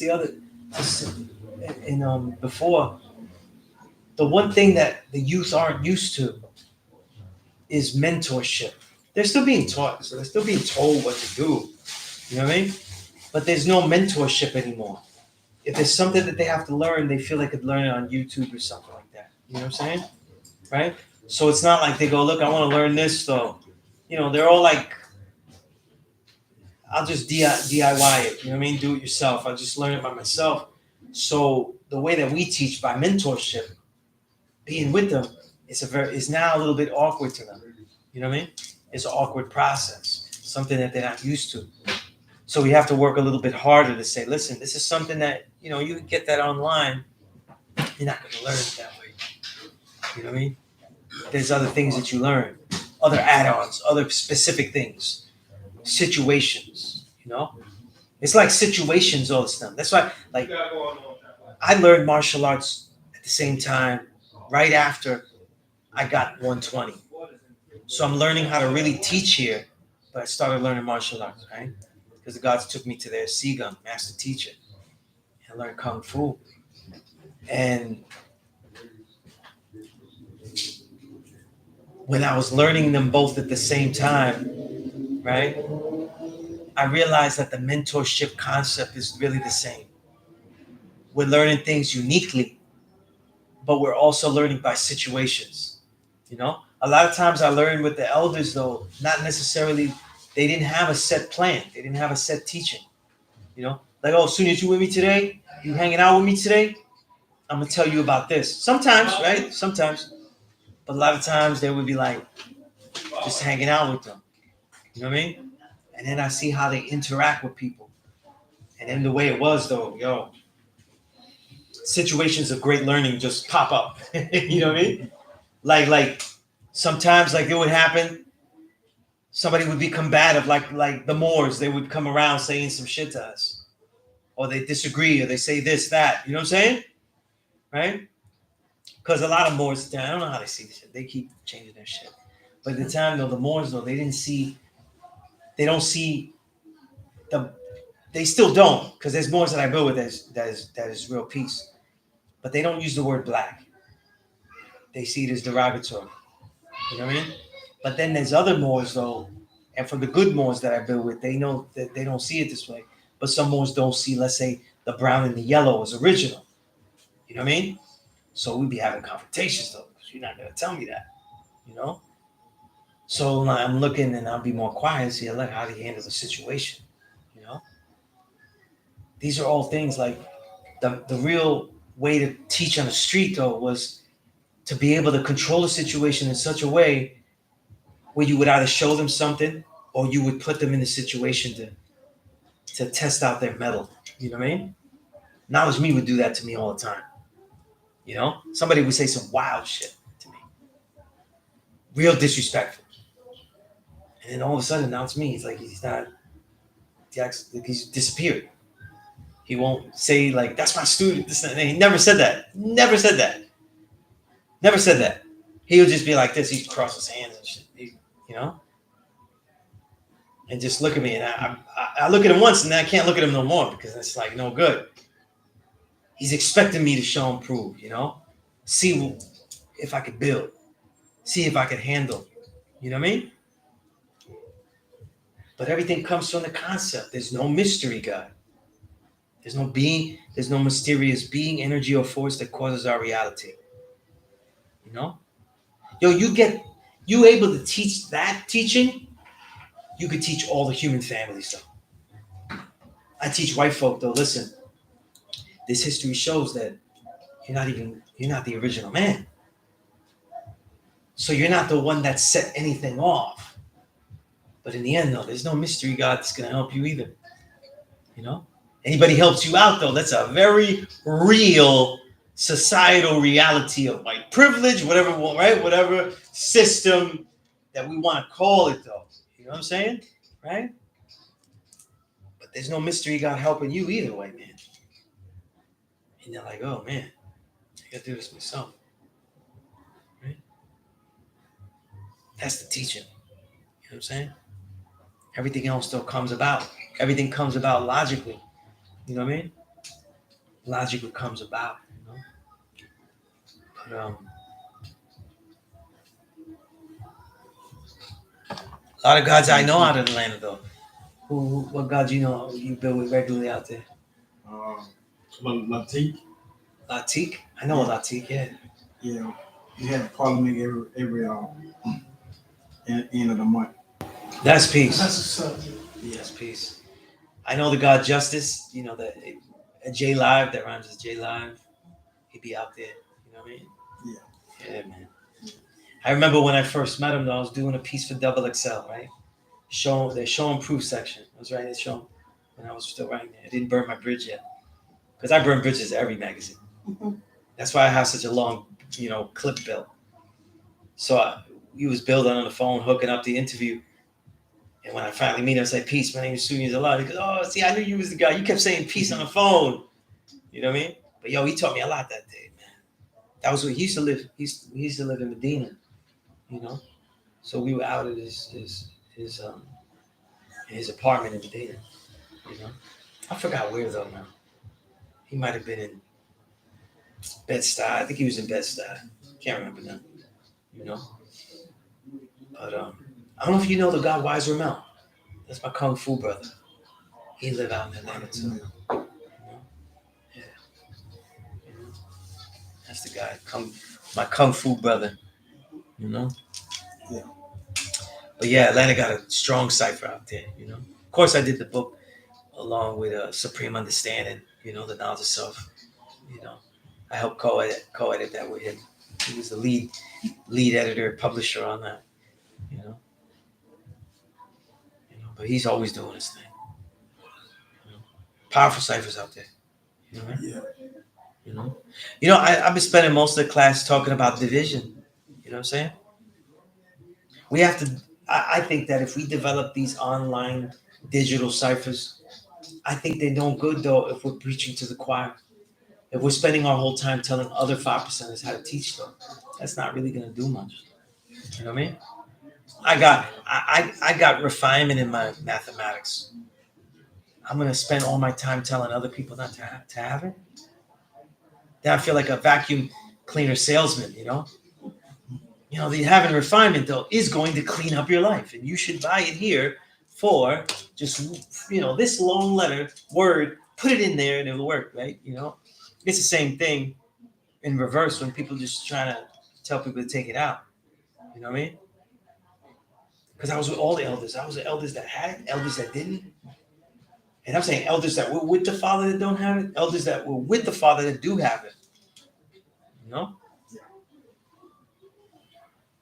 But when we on these online ciphers, how we could build, you know, to the entire 85. You know what I'm saying?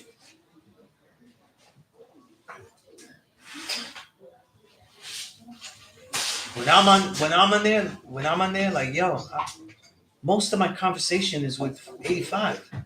I don't be having conversations with the 5% much on the online. You know what I mean? It's 85 people you showing things to, people you sharing things to. You know what I'm saying? That's what we got to do. You know what I'm saying? Because its algorithm constricts you, right? You only talk to those who know. That algorithm will shrink you. It'll shrink your hood. Everybody's social media is a ghetto. Everybody's social media. It shrinks the algorithm, keeps you in there. You know what I mean?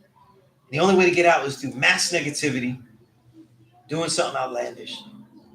The easiest way is to have a bigger algorithm, you know, bigger reach. You know, it's crazy. It's crazy. You know, or you pay out your ass. Right?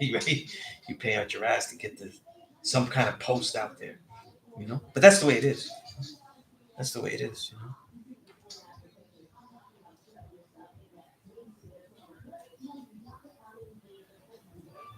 That's right, King. Come on, yeah, you used to be out in Atlanta, yeah. Yeah, Supreme Understanding, Divine Love Allah, I Atomic, yeah. Yeah, I know who I Atomic is, yeah. I used to see him online all the time. I don't see him no more. I don't know what happened. I don't know what happened to him. Kasim says the difference between elder and older. Yeah.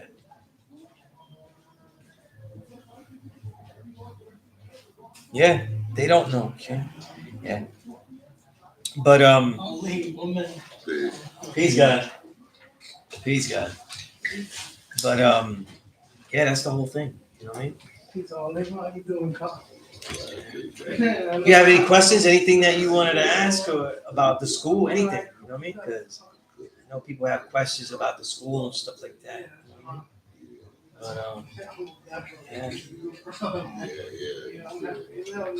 How's the baby?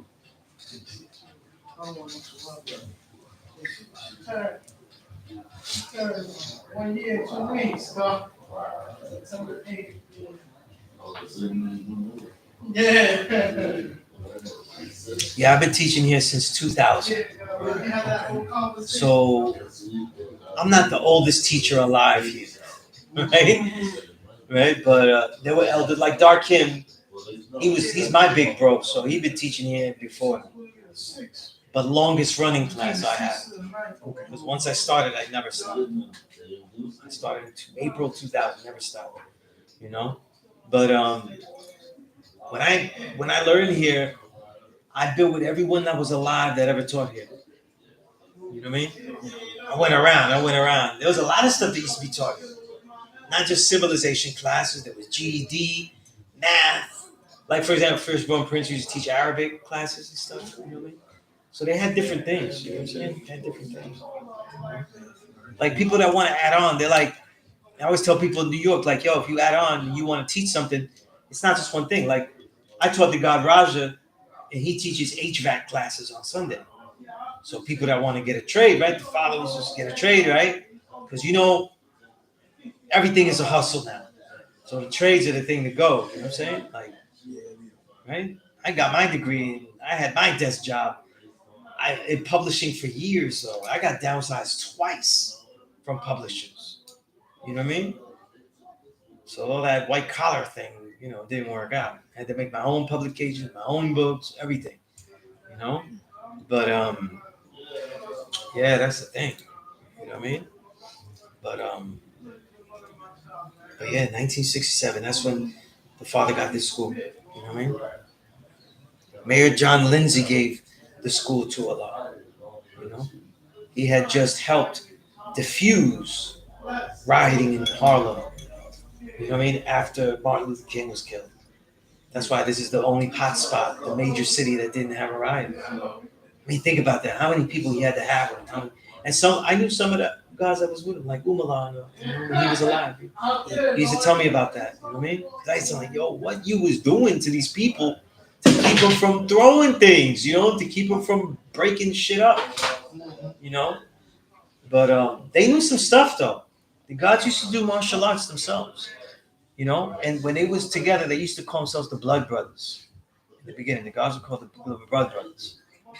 And they used to roll together. Wise Jamel used to tell me about that.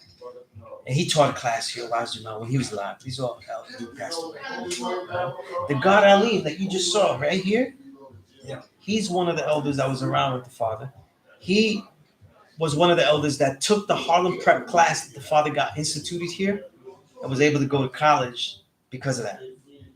So he's one of the elders that got a degree because he did that program. You know what I mean? Yeah. They go way back. They go way back, yeah. So, like I said, man, so I cherished it because there's so many of us around. But he's one of the few that ate, you know, that's still looking great. Yeah. One elder that I know that was with the father in the temple, right, and left the temple with the father, Hashim. He's still alive. He's like Bill Cipher. He looks good. He looks good. You know what I mean? He drops by every now and then. So, you know, I always give him a giant hug and everything. Makes my day. You know, see like that. You know, but think about what they did. Like, you know, the Nation of Islam, they were giving you Christianity without Christianity, meaning that they were giving you a savior that looked light skinned enough where you'd be okay with it because we're ingrained to, right? Then they give you, what does Christianity gives you? It gives you a communal space, right? The church is a communal space, though. So even though we know our people aren't stupid, some of them got to be looking up and saying, that's stupid. We're worshiping a guy on a stick, a white guy on a stick that got taken out. Pretty weak. How's he going to save us, though? You know, and then you make a fantastical story that he came back, right? not everybody was agreeing with that, but this is the communal space. That's where you could find someone that has some kind of morals because they follow the, ideals, and find someone for your child to marry. Have a place to get some food. In the South, the clan is out there. Where are you going to go for protection? Be united, right? Numbers game, right? Nation of Islam was doing all that. They were doing all that, replacing that. You know what I'm saying? Yeah. They were replacing all that. So they're like a replacement of Christianity without the Christianity. That's what I would say. Elijah Muhammad, I say this. Nobody else says this. Elijah was definitely, he definitely was an evangelist of truth. You know what I'm saying? Because he was like always dropping the jewel. He was like, if you don't agree with me, show me proof, or you'll burn in hell when Fard comes back with the spaceship and destroys you all.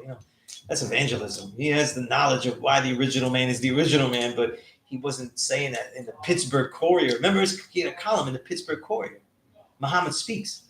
If you ever read those, they're mad, like religious. You know what I mean? Like I used to, when I got knowledge, right? I was very assimilated. You know what I mean? A lot of Puerto Ricans are assimilated. I'm from Puerto Rico, right? I grew up here, born here, and my father grew up here and born here. So I'm third generation, right? So we do everything Brooklyn. Like my father's Brooklyn, but my mother was from Puerto Rico directly,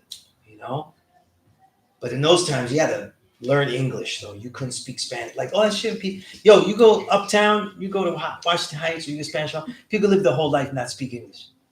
They could do it. You know what I'm saying? But back then you couldn't, though. You know what I'm saying? And with all that, when growing up like that, I was very assimilated. They didn't want me to have an accent. They didn't want me to be made fun of because I had a Spanish accent. Because out of all the accents, though, if you have a Spanish accent, people assume you don't know anything. Like you're just totally stupid. You know what I mean? Yeah. Right? You said you're you, like Jew. Jew don't know. Like now we're an idiot. Like we don't. You know what I'm saying? Whereas other accents, sometimes they're given like an exoticness. You know what I mean? Yeah. But it is what it is, right? So I wasn't taught anything. I wasn't even taught like the musics of my origin, like salsa, things like that. And salsa comes from New York. It's a New York thing. You know what I mean? The Cuban son, jazzed up. Salsa's from here. And the lyrics are totally really different if you listen. They're very urban. But I never learned any of that though. So I get in this conscious thing of learning all my stuff and become radicalized, right?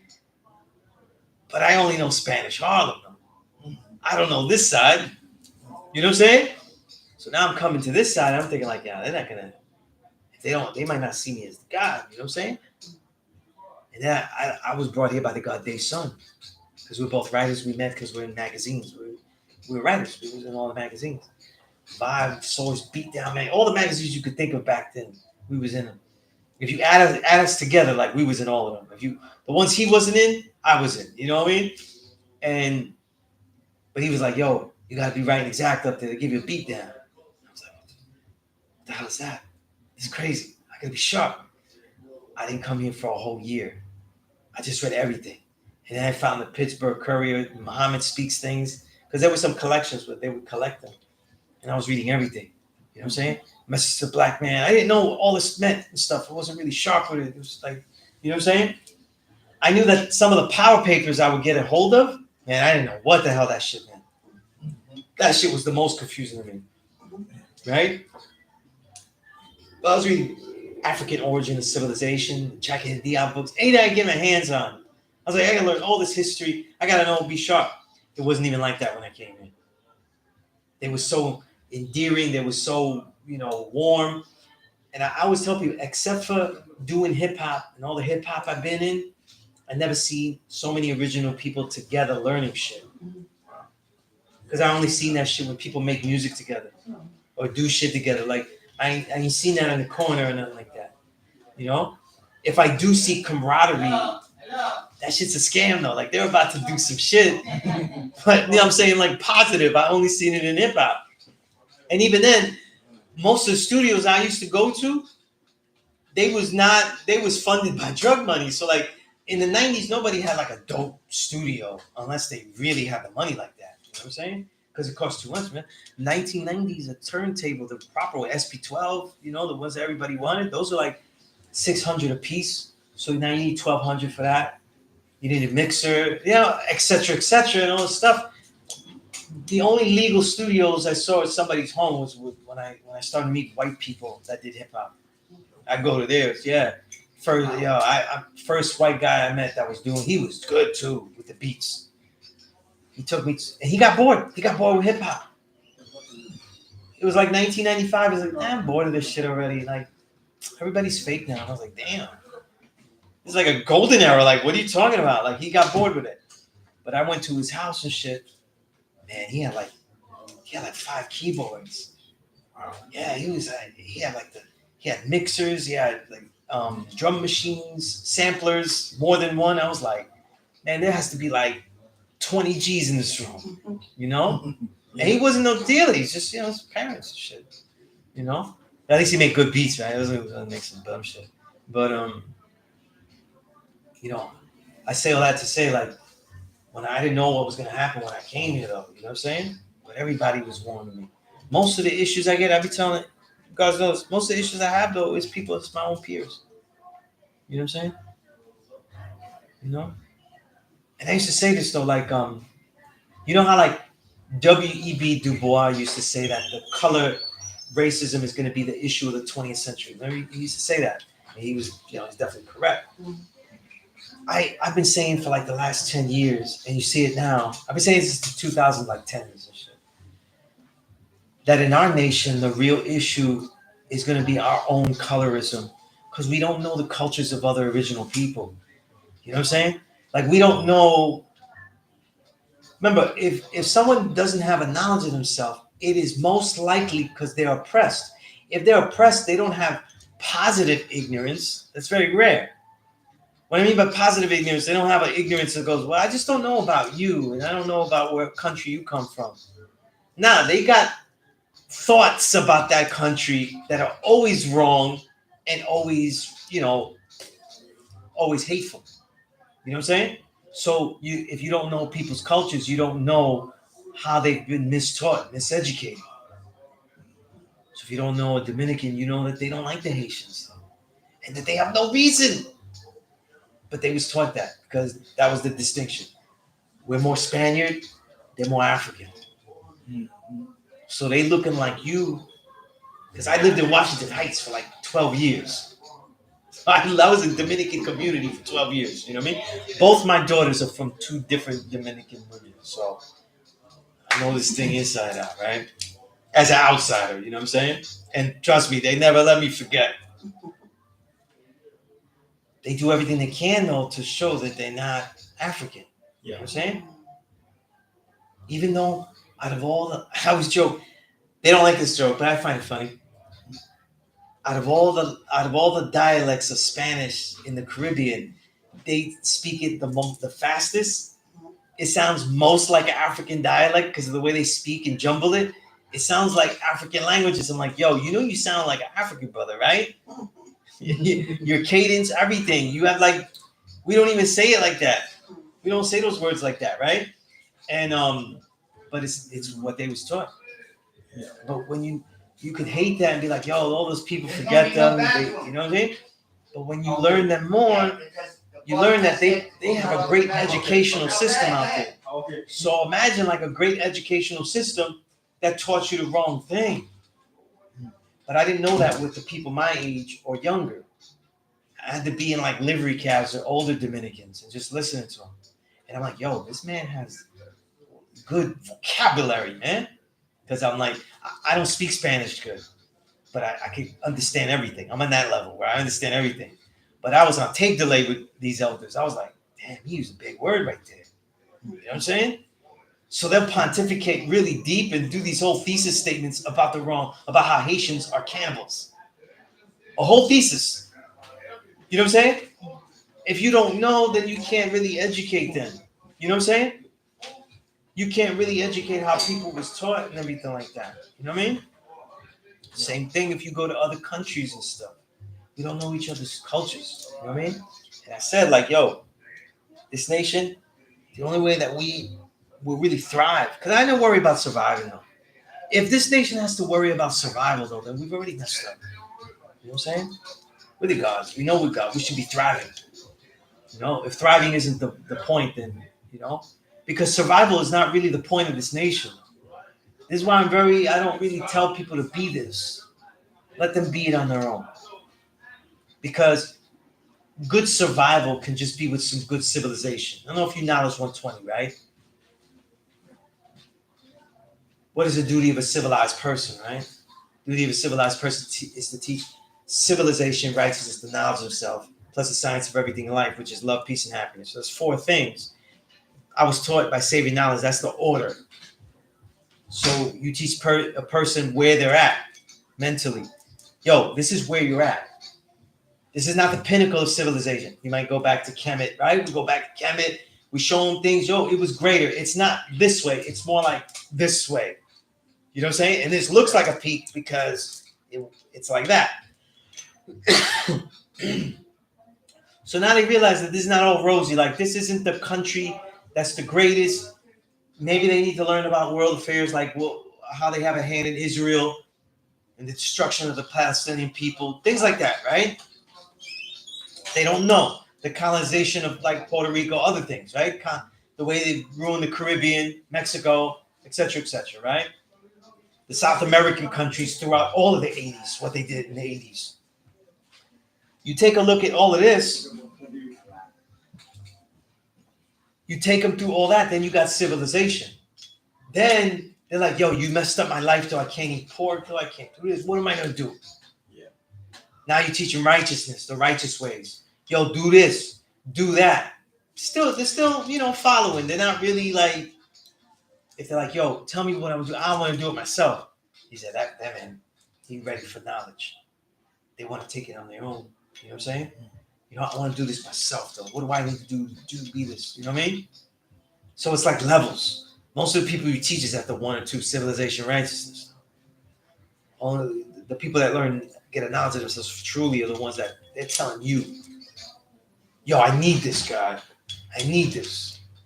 That's me. I'm God. You know what I mean? Yeah. Not anybody else, you know? You got to let them make that choice, you know? And that's the reality. You know what I mean? But once that happens, yo, then we build. But I said, like, this colorism that we deal with, though, is a real big issue. I've been on that because I was like, I keep going back. I don't know if you've ever been on Law School of Mecca YouTube page, right?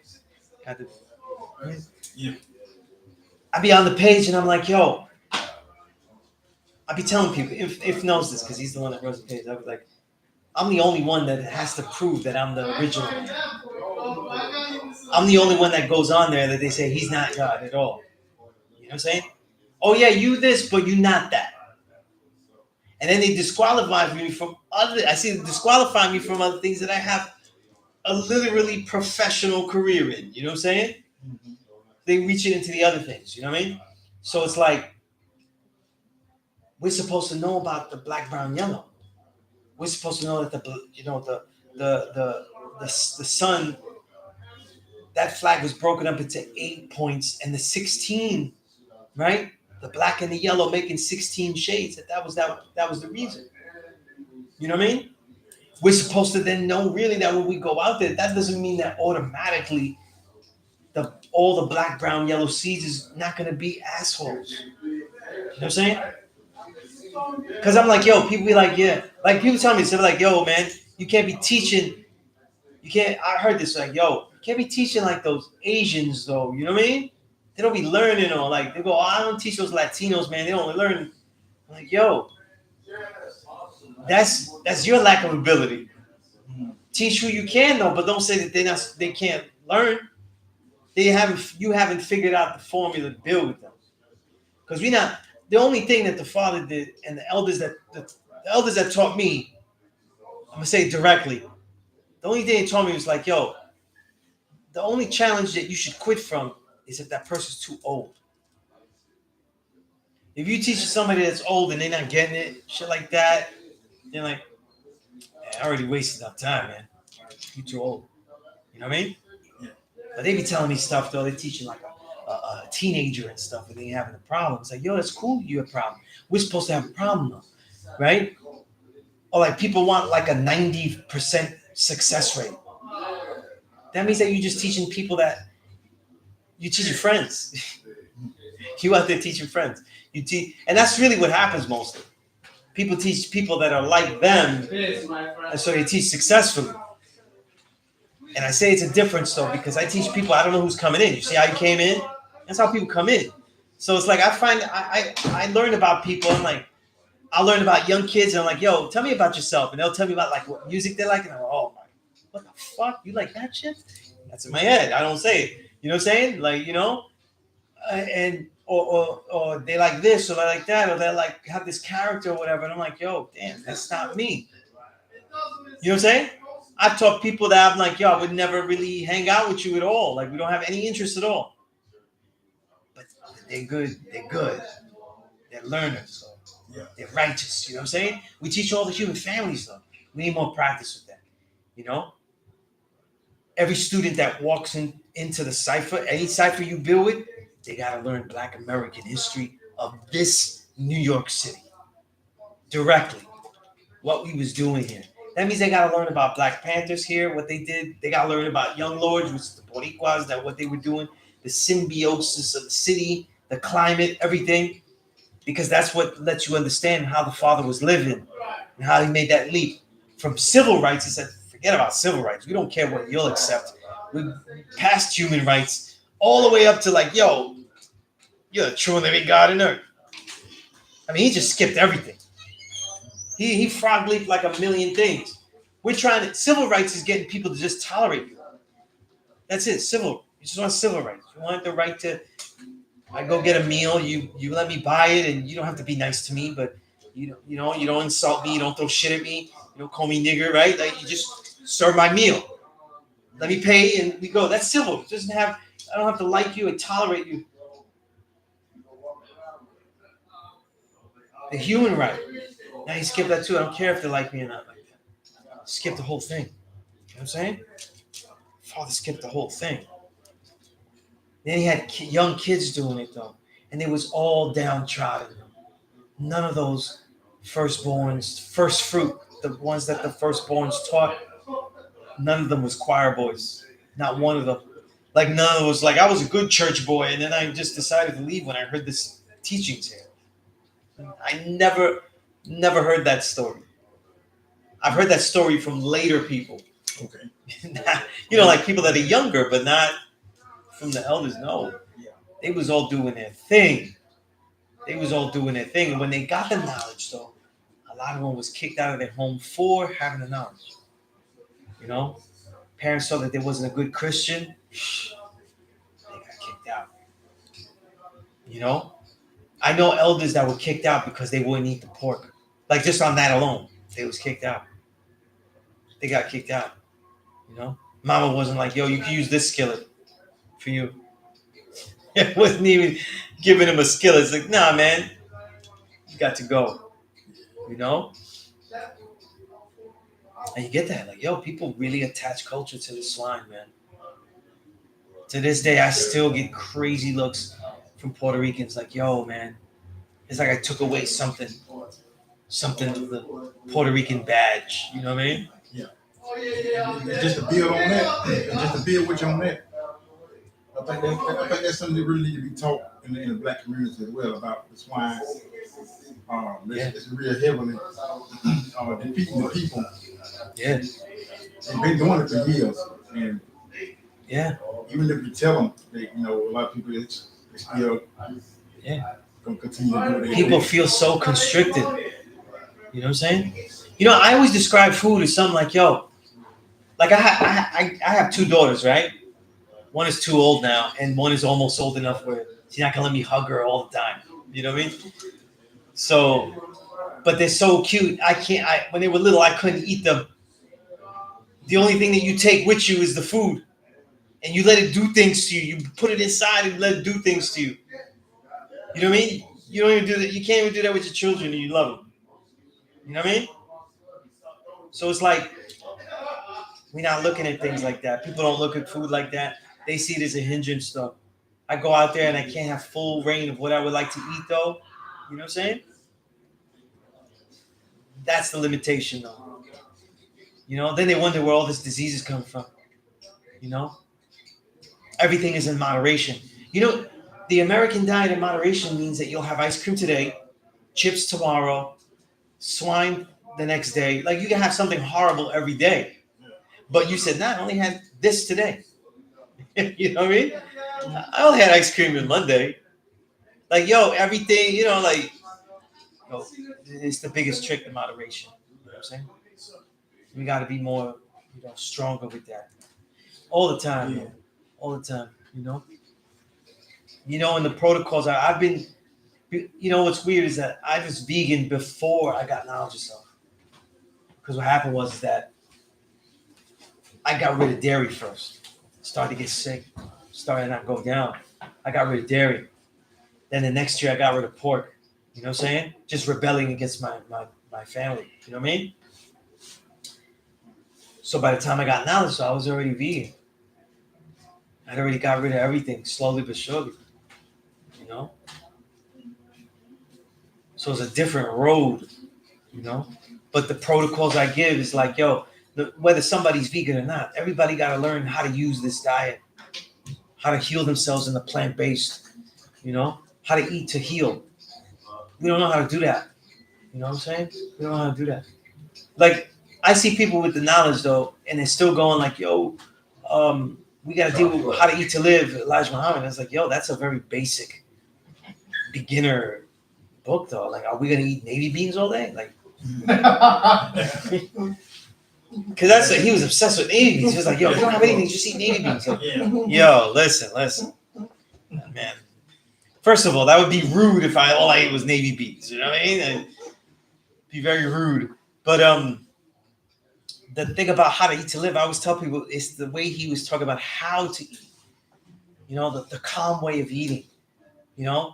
Making eating like somewhere where you relax and stuff. You know what I'm saying? Yeah. For me, I eat 1 to 2 meals. So if I'm at home all day writing and working, I have 2 meals.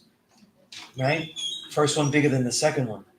And I'll try to eat as early as possible because I train early, so the first meal is real early. But that was what Elijah was really talking about. Never eat your meal in a rush, all that kind of that New York minute eating and shit. You're running with a pizza in your hand and eating on a train, which is gross. You know what I'm saying? Y'all here though, I don't know if you took the train, but that ain't the place to eat. That ain't the place to eat. You know what I mean? It's crazy. But you know what I'm saying? But like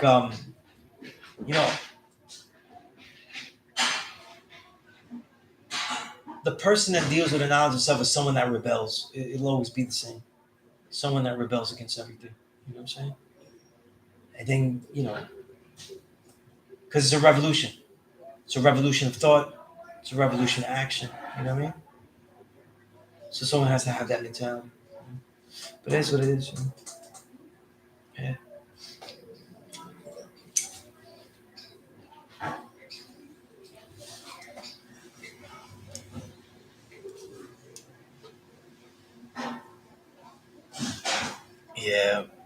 Yeah, if they wouldn't have pulled that with G-Life. But you know what, though, God?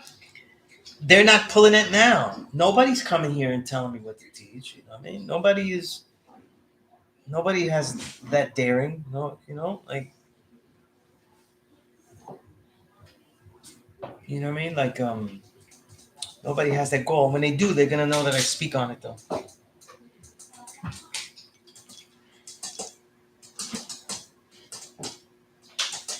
Yeah, man. Yeah. Shit, man, to this day with my own family, I've had this knowledge 25 years, though, and I still get shit from my family. Still.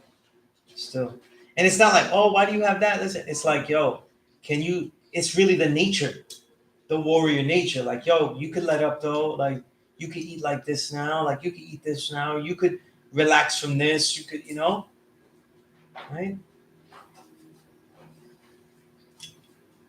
Even my kids have to deal with it, though.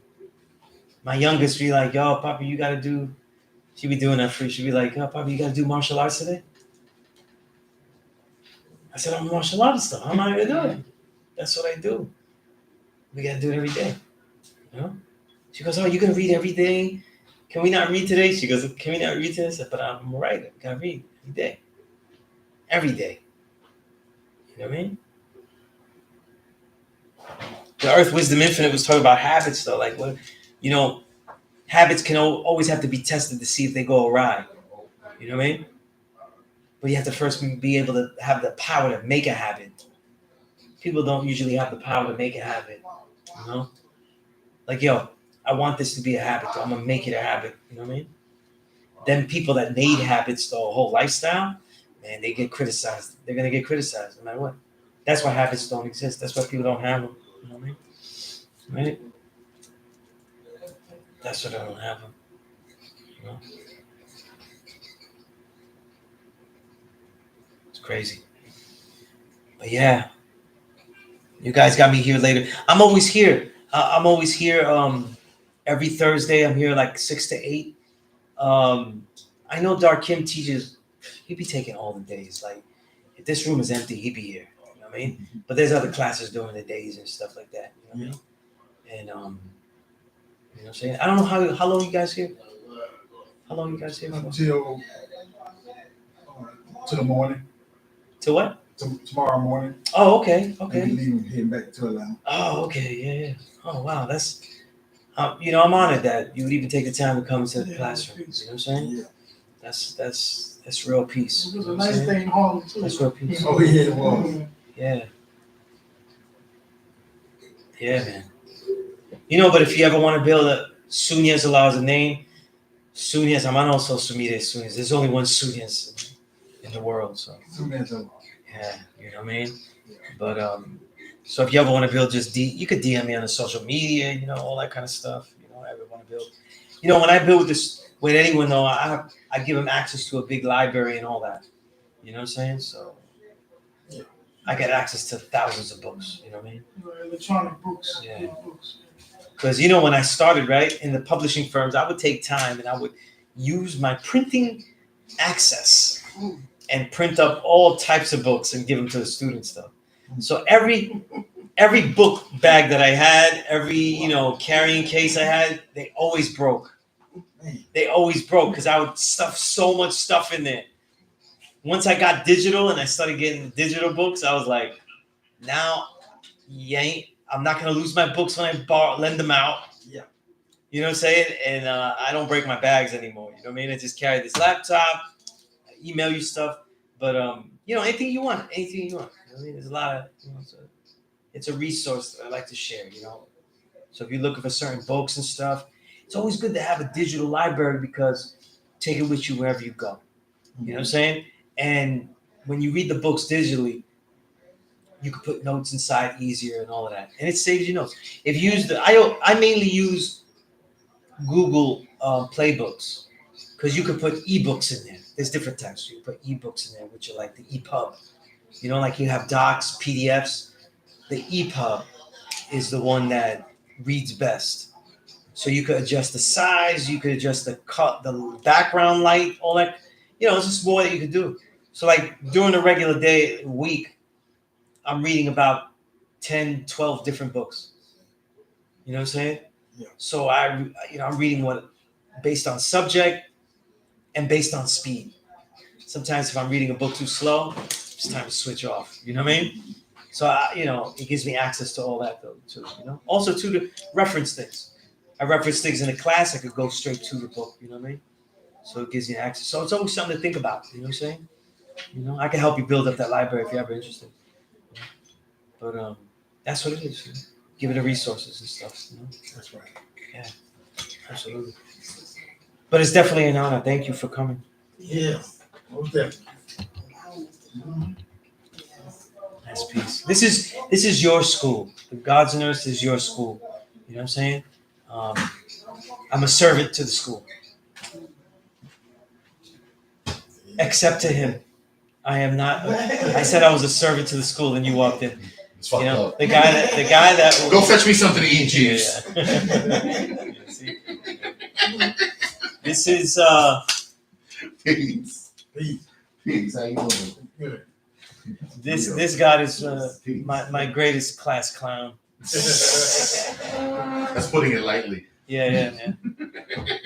And it's funny that not with a humor like to disrupt, but like like everything he said was funny. Like, sometimes we take this now so serious that we would be in a class and I'd be teaching people, and then you would say something that was funny, but they would be so upset because they're so serious about this. And I'm like, yo, if you don't get the joke though, this could affect you. Like now you don't have to you don't have to laugh at every joke that he ever makes though. But what's the 12th Jew? But like, happiness. You know what I'm saying? Like, yo, Big one.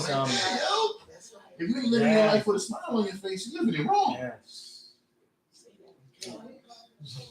You know what? There's so Rio knows. He knows how. Out of all the gods that I'm probably one of the most ascetic. Yeah. Where I have a very, very intense regimen of what I do. You know what I'm saying? And it doesn't change. Holidays don't change it. Like I don't go, look, Thanksgiving's on Thursday. No. You're like one step away from wearing robes. No, like I have real regimen. Like there's a certain amount of pages I read every week, certain amount of pages I write, certain works I do, certain amount of training. It never fails. Like if I have my kids, it doesn't matter. Like it could be my kid's birthday though. I just wake up a little earlier and train. Like you know what I'm saying? Like I don't let anyone be the reason. Because when they were small, I was like, I'm not gonna do like my father did and say I could have been somebody if but I had you guys. Not for nothing, but he would say a that. lot of parents do that. Yeah, he would say and that. It's really detrimental to the kids. Yeah. And if you want a good case study of that, go to a Little League game. Because what you see at a Little League game is parents forcing their kids to live out their failed dreams of being a baseball player or whatever sport they're playing. And they ride in these. I have seen bench clearing brawls because an 8-year-old couldn't hit a curveball. And now 2 dads are punching each other in the head. That's funny, man. It's like, Yeah, that's crazy, man. But it really is like that. You know what I'm saying? But like, when you have this knowledge, especially for the young student, almost a 0.001% of kids that come to get the knowledge, like younger kids, they nearly all of them, 99% of them are getting it because they realize immediately that the white man is the devil. They see that part in the lesson. That's the least important. Not necessarily the other part, but that's not really important because once you realize that we made everything, we have a hand in making that atmosphere that even causes the separation that you see that the white man is reality. That's something that was festering in our mind. It's a physical representation of the division that we had mentally. So that's all we have to deal with that. But their seriousness is so intense so that they forget that, once you get this down, sometimes you have to learn how to laugh and stuff like that. You know what I mean? That's why, with Day-Sun, me and Day-Sun, all those years we was rolling, we really, if people saw us, so we really were yang and yin. You know what I'm saying? Like it's really yang and he's 6'2", I'm 5'4", I'm calm, He clowns around as much as I do. Yeah, like the opposite. You know what I'm saying? So I'm, I judge the situation. He dives in. You know what I mean? Like we would, So people thinking I'm the serious one all the time. No, but I'm having fun because I'm with him. He's the one I'm having fun with. Sometimes I think part of your reputation is drawn up by people through comparison rather than actual observation. Yeah. Because remember, in those years, they saw us roll together, and they would see him so outlandish and shit like that. You know what I mean? And there was I'll give you a funny story though, right? There's no statute of limitations on this. So you had the Disney store there, you had some other stuff on 125th, and on the corner there was these white guy, white girl, young kids, college age, and they have these socialism books. We're militant, we're revolutionary. You know how anti-capitalist I am and shit. So we looking like, oh, okay, yeah. And I'm looking because I'm interested in what they're saying. They could do it. It's socialist, so I'm not mad about it. I'm like, yeah. But Day-Sun, he comes with the off-kilter idea. Fuck out of here. No. He says the funniest shit. He looks at them. They got socialist literature. So, this before internet, phones, all that. So me and him are writers though. So we got pads, papers, books all day, hundreds of CDs of music because we're music writers. We have big book bags everywhere. So he takes out his bag, he takes out like a couple of books, right? Puts them on the table and says, "You guys are socialists, right? I want to get that book. I'm gonna trade you these 3 books for that. You guys are socialists, right? There's no money." No. We have to take money for this because that's the organization. We have to take money. That's not socialism. Because well, you're socialist, but you're not socialist. Yeah. So this is important now. It's got a coffee on the table, an open coffee, so it's not covered with coffee. You know what I mean? And Day-Son, I was doing kung fu. He was watching kung fu. You know what I'm saying? So he would watch us do kung fu. You know what I mean? So he would do things awkwardly. Mind you, 6'2" tables here. He does his best kung fu. As I say, his best kung fu ever though. He has a straight leg kick, kicks the table. I'm saying kicks the table from the bottom, guys. I don't know how this happened though, but the table goes above my head. I just watch it go up though. It goes all the way up. The coffee does not spill. That's a good kick. I said, this is the straightest kick I've ever seen. All the force went straight up. Table was up. The books go crazy. The shit slams down. The coffee then spills. Not on me, thankfully. And it never hits us. It just goes straight up, straight down. And he goes, Harlem's ours. We're going to take a walk around this block. Better not see you here. That sounds like him. Yo. And I said, man, they said, all right, let's make this a long walk at least though, because I don't want to fight these kids. These are just kids. One lap. Yeah. One lap, we'll be back. yo, that whole, but yo, God, it's. I'll tell you the story because I'm on. The walk around the block was a story. Yeah, you gotta tell me that after the time. Yeah. But yo, we walk around the block. Trust me though, you didn't even see coffee on the floor. You didn't see the coffee cup. Nothing. It was barren though. It was barren. The whole time he's telling me they're socialists though. They're supposed to barter. I mean, he's not wrong.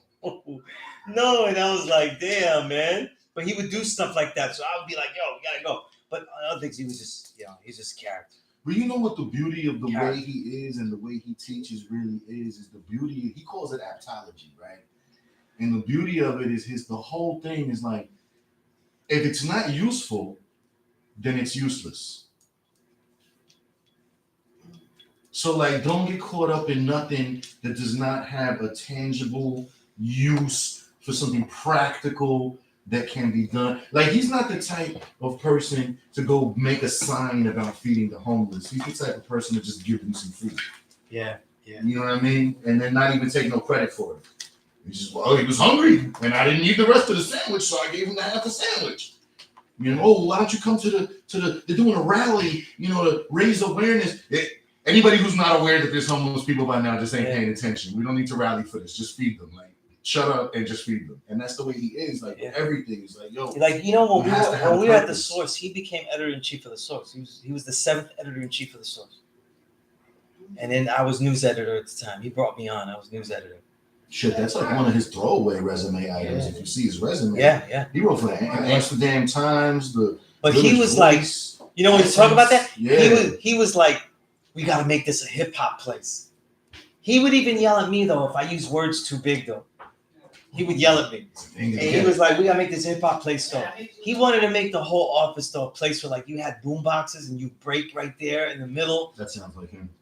You know what I'm saying? And it was completely foreign to everybody that was in the office. That's the academic shit. It was so like outlandish and shit like that. And at the time, he was like, he went too far. He was like, yo, hip hop is like weed, all of that. And his office was smoked out. I went into his office once and I was like, where are you? It was like that. I was like, where are you? Yo, I couldn't find him though. That's hilarious. That's how it was, yeah. So it was like he went too far, but like, yo, he would really go. He always goes extra. But he has a logic to it, though. You know what I mean? Yeah, there's always a plan, man. But this is how it was rolling with not just your peers like Day-Son, but like all the elders. They had such different ways of dealing with stuff. totally different ways. You know what I mean? You know, walking the streets with Papa Wu, and then going, you know, Freedom a lot, and going to the projects. I think I forgot what block they were, but we went uptown. I think we walked all the way like to the 130s. He had that project so unlocked though that they frisked us, and we were the guards. The 85s frisked people to make sure he was safe, including us. Shit. That's how much That's they crazy. loved him in the projects, though. Ask Day's son. I believe it. Ask I Day's son. believe it. He was so hyped at meeting and building with Papa because Papa Wu gave us the build that was on Iron Man, the whole thing. Oh shit! Nice. You know, and I Nice. didn't know what to do. Do I take out my pad? Do I not? Let me just try to remember everything. I was like, you know, he was so hyped off that guy. You know, the big, not the cones, but the more rectangular cones. Yeah. We was walking back to a lot of school. He was so hyped up that he kicked the cone. Oh, and I was about 10 strides ahead of him.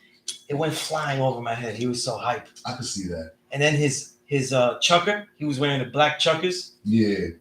He opened the whole lip. Oh shit. His foot was sticking out of the You chucker. know what his nickname was in Jamaica when he was out there? They used to call him the energy god. If Jamaicans are telling you that you energetic, you're energetic. Yeah. But that's the thing. For some reason, when we're together, though, we kind of, Balances it Yeah. out. Yeah. you know, I mean, I've taken him on a little like, all right, we got to burn some of this off. Come on, let's go. yeah. But you do the whole puppy thing, you know.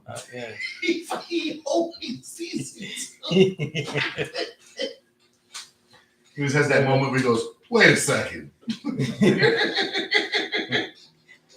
Maybe I should have done that. Pick up a Oh, longer walk. man, I got so much love for him, though. Oh, He's man. one of the few people on earth that if he was like, yo, give me your house keys. No questions asked. Yo, Here you listen. go. When he got me into the Source magazine, I was unemployed and broke. You know what I mean? That's the kind of shit he was about. Yeah. You know what I mean? He's I a mean, we real were man. writers though, and magazines didn't want the style of writing I had. They didn't want it. You know, for years, you know this. I was saying hip hop journalism is creative. It has to be creative. We have to write a creative piece. So I was writing poetry and prose infused into the pieces, but they would shave it off like frosting. Because they wanted to You know? appeal to the Yeah. lowest common denominator. Yeah, Really what you that's know? about. Yeah.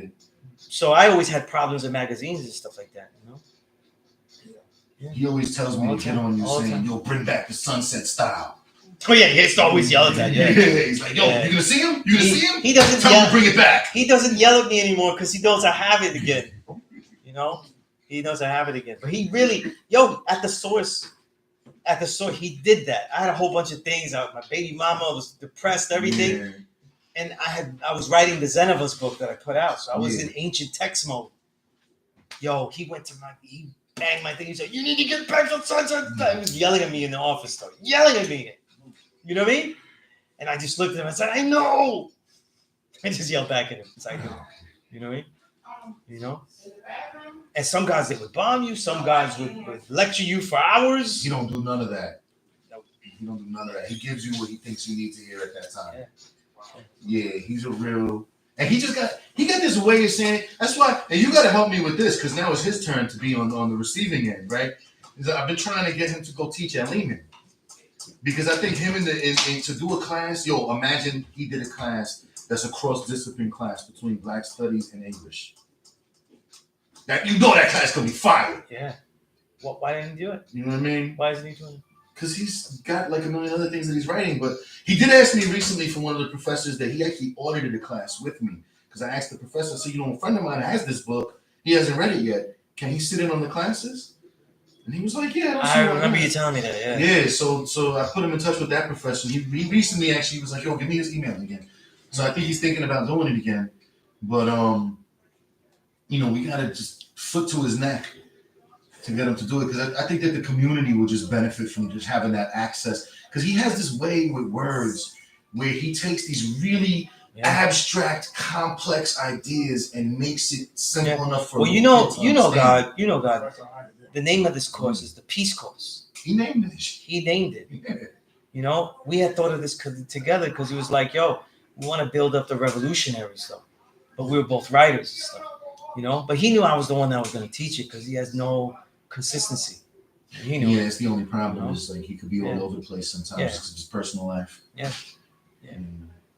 You know, that was it. Yo, everybody online, I'm gonna let everybody go. You know what I mean? Email me Sunez97@gmail so we can build. All right.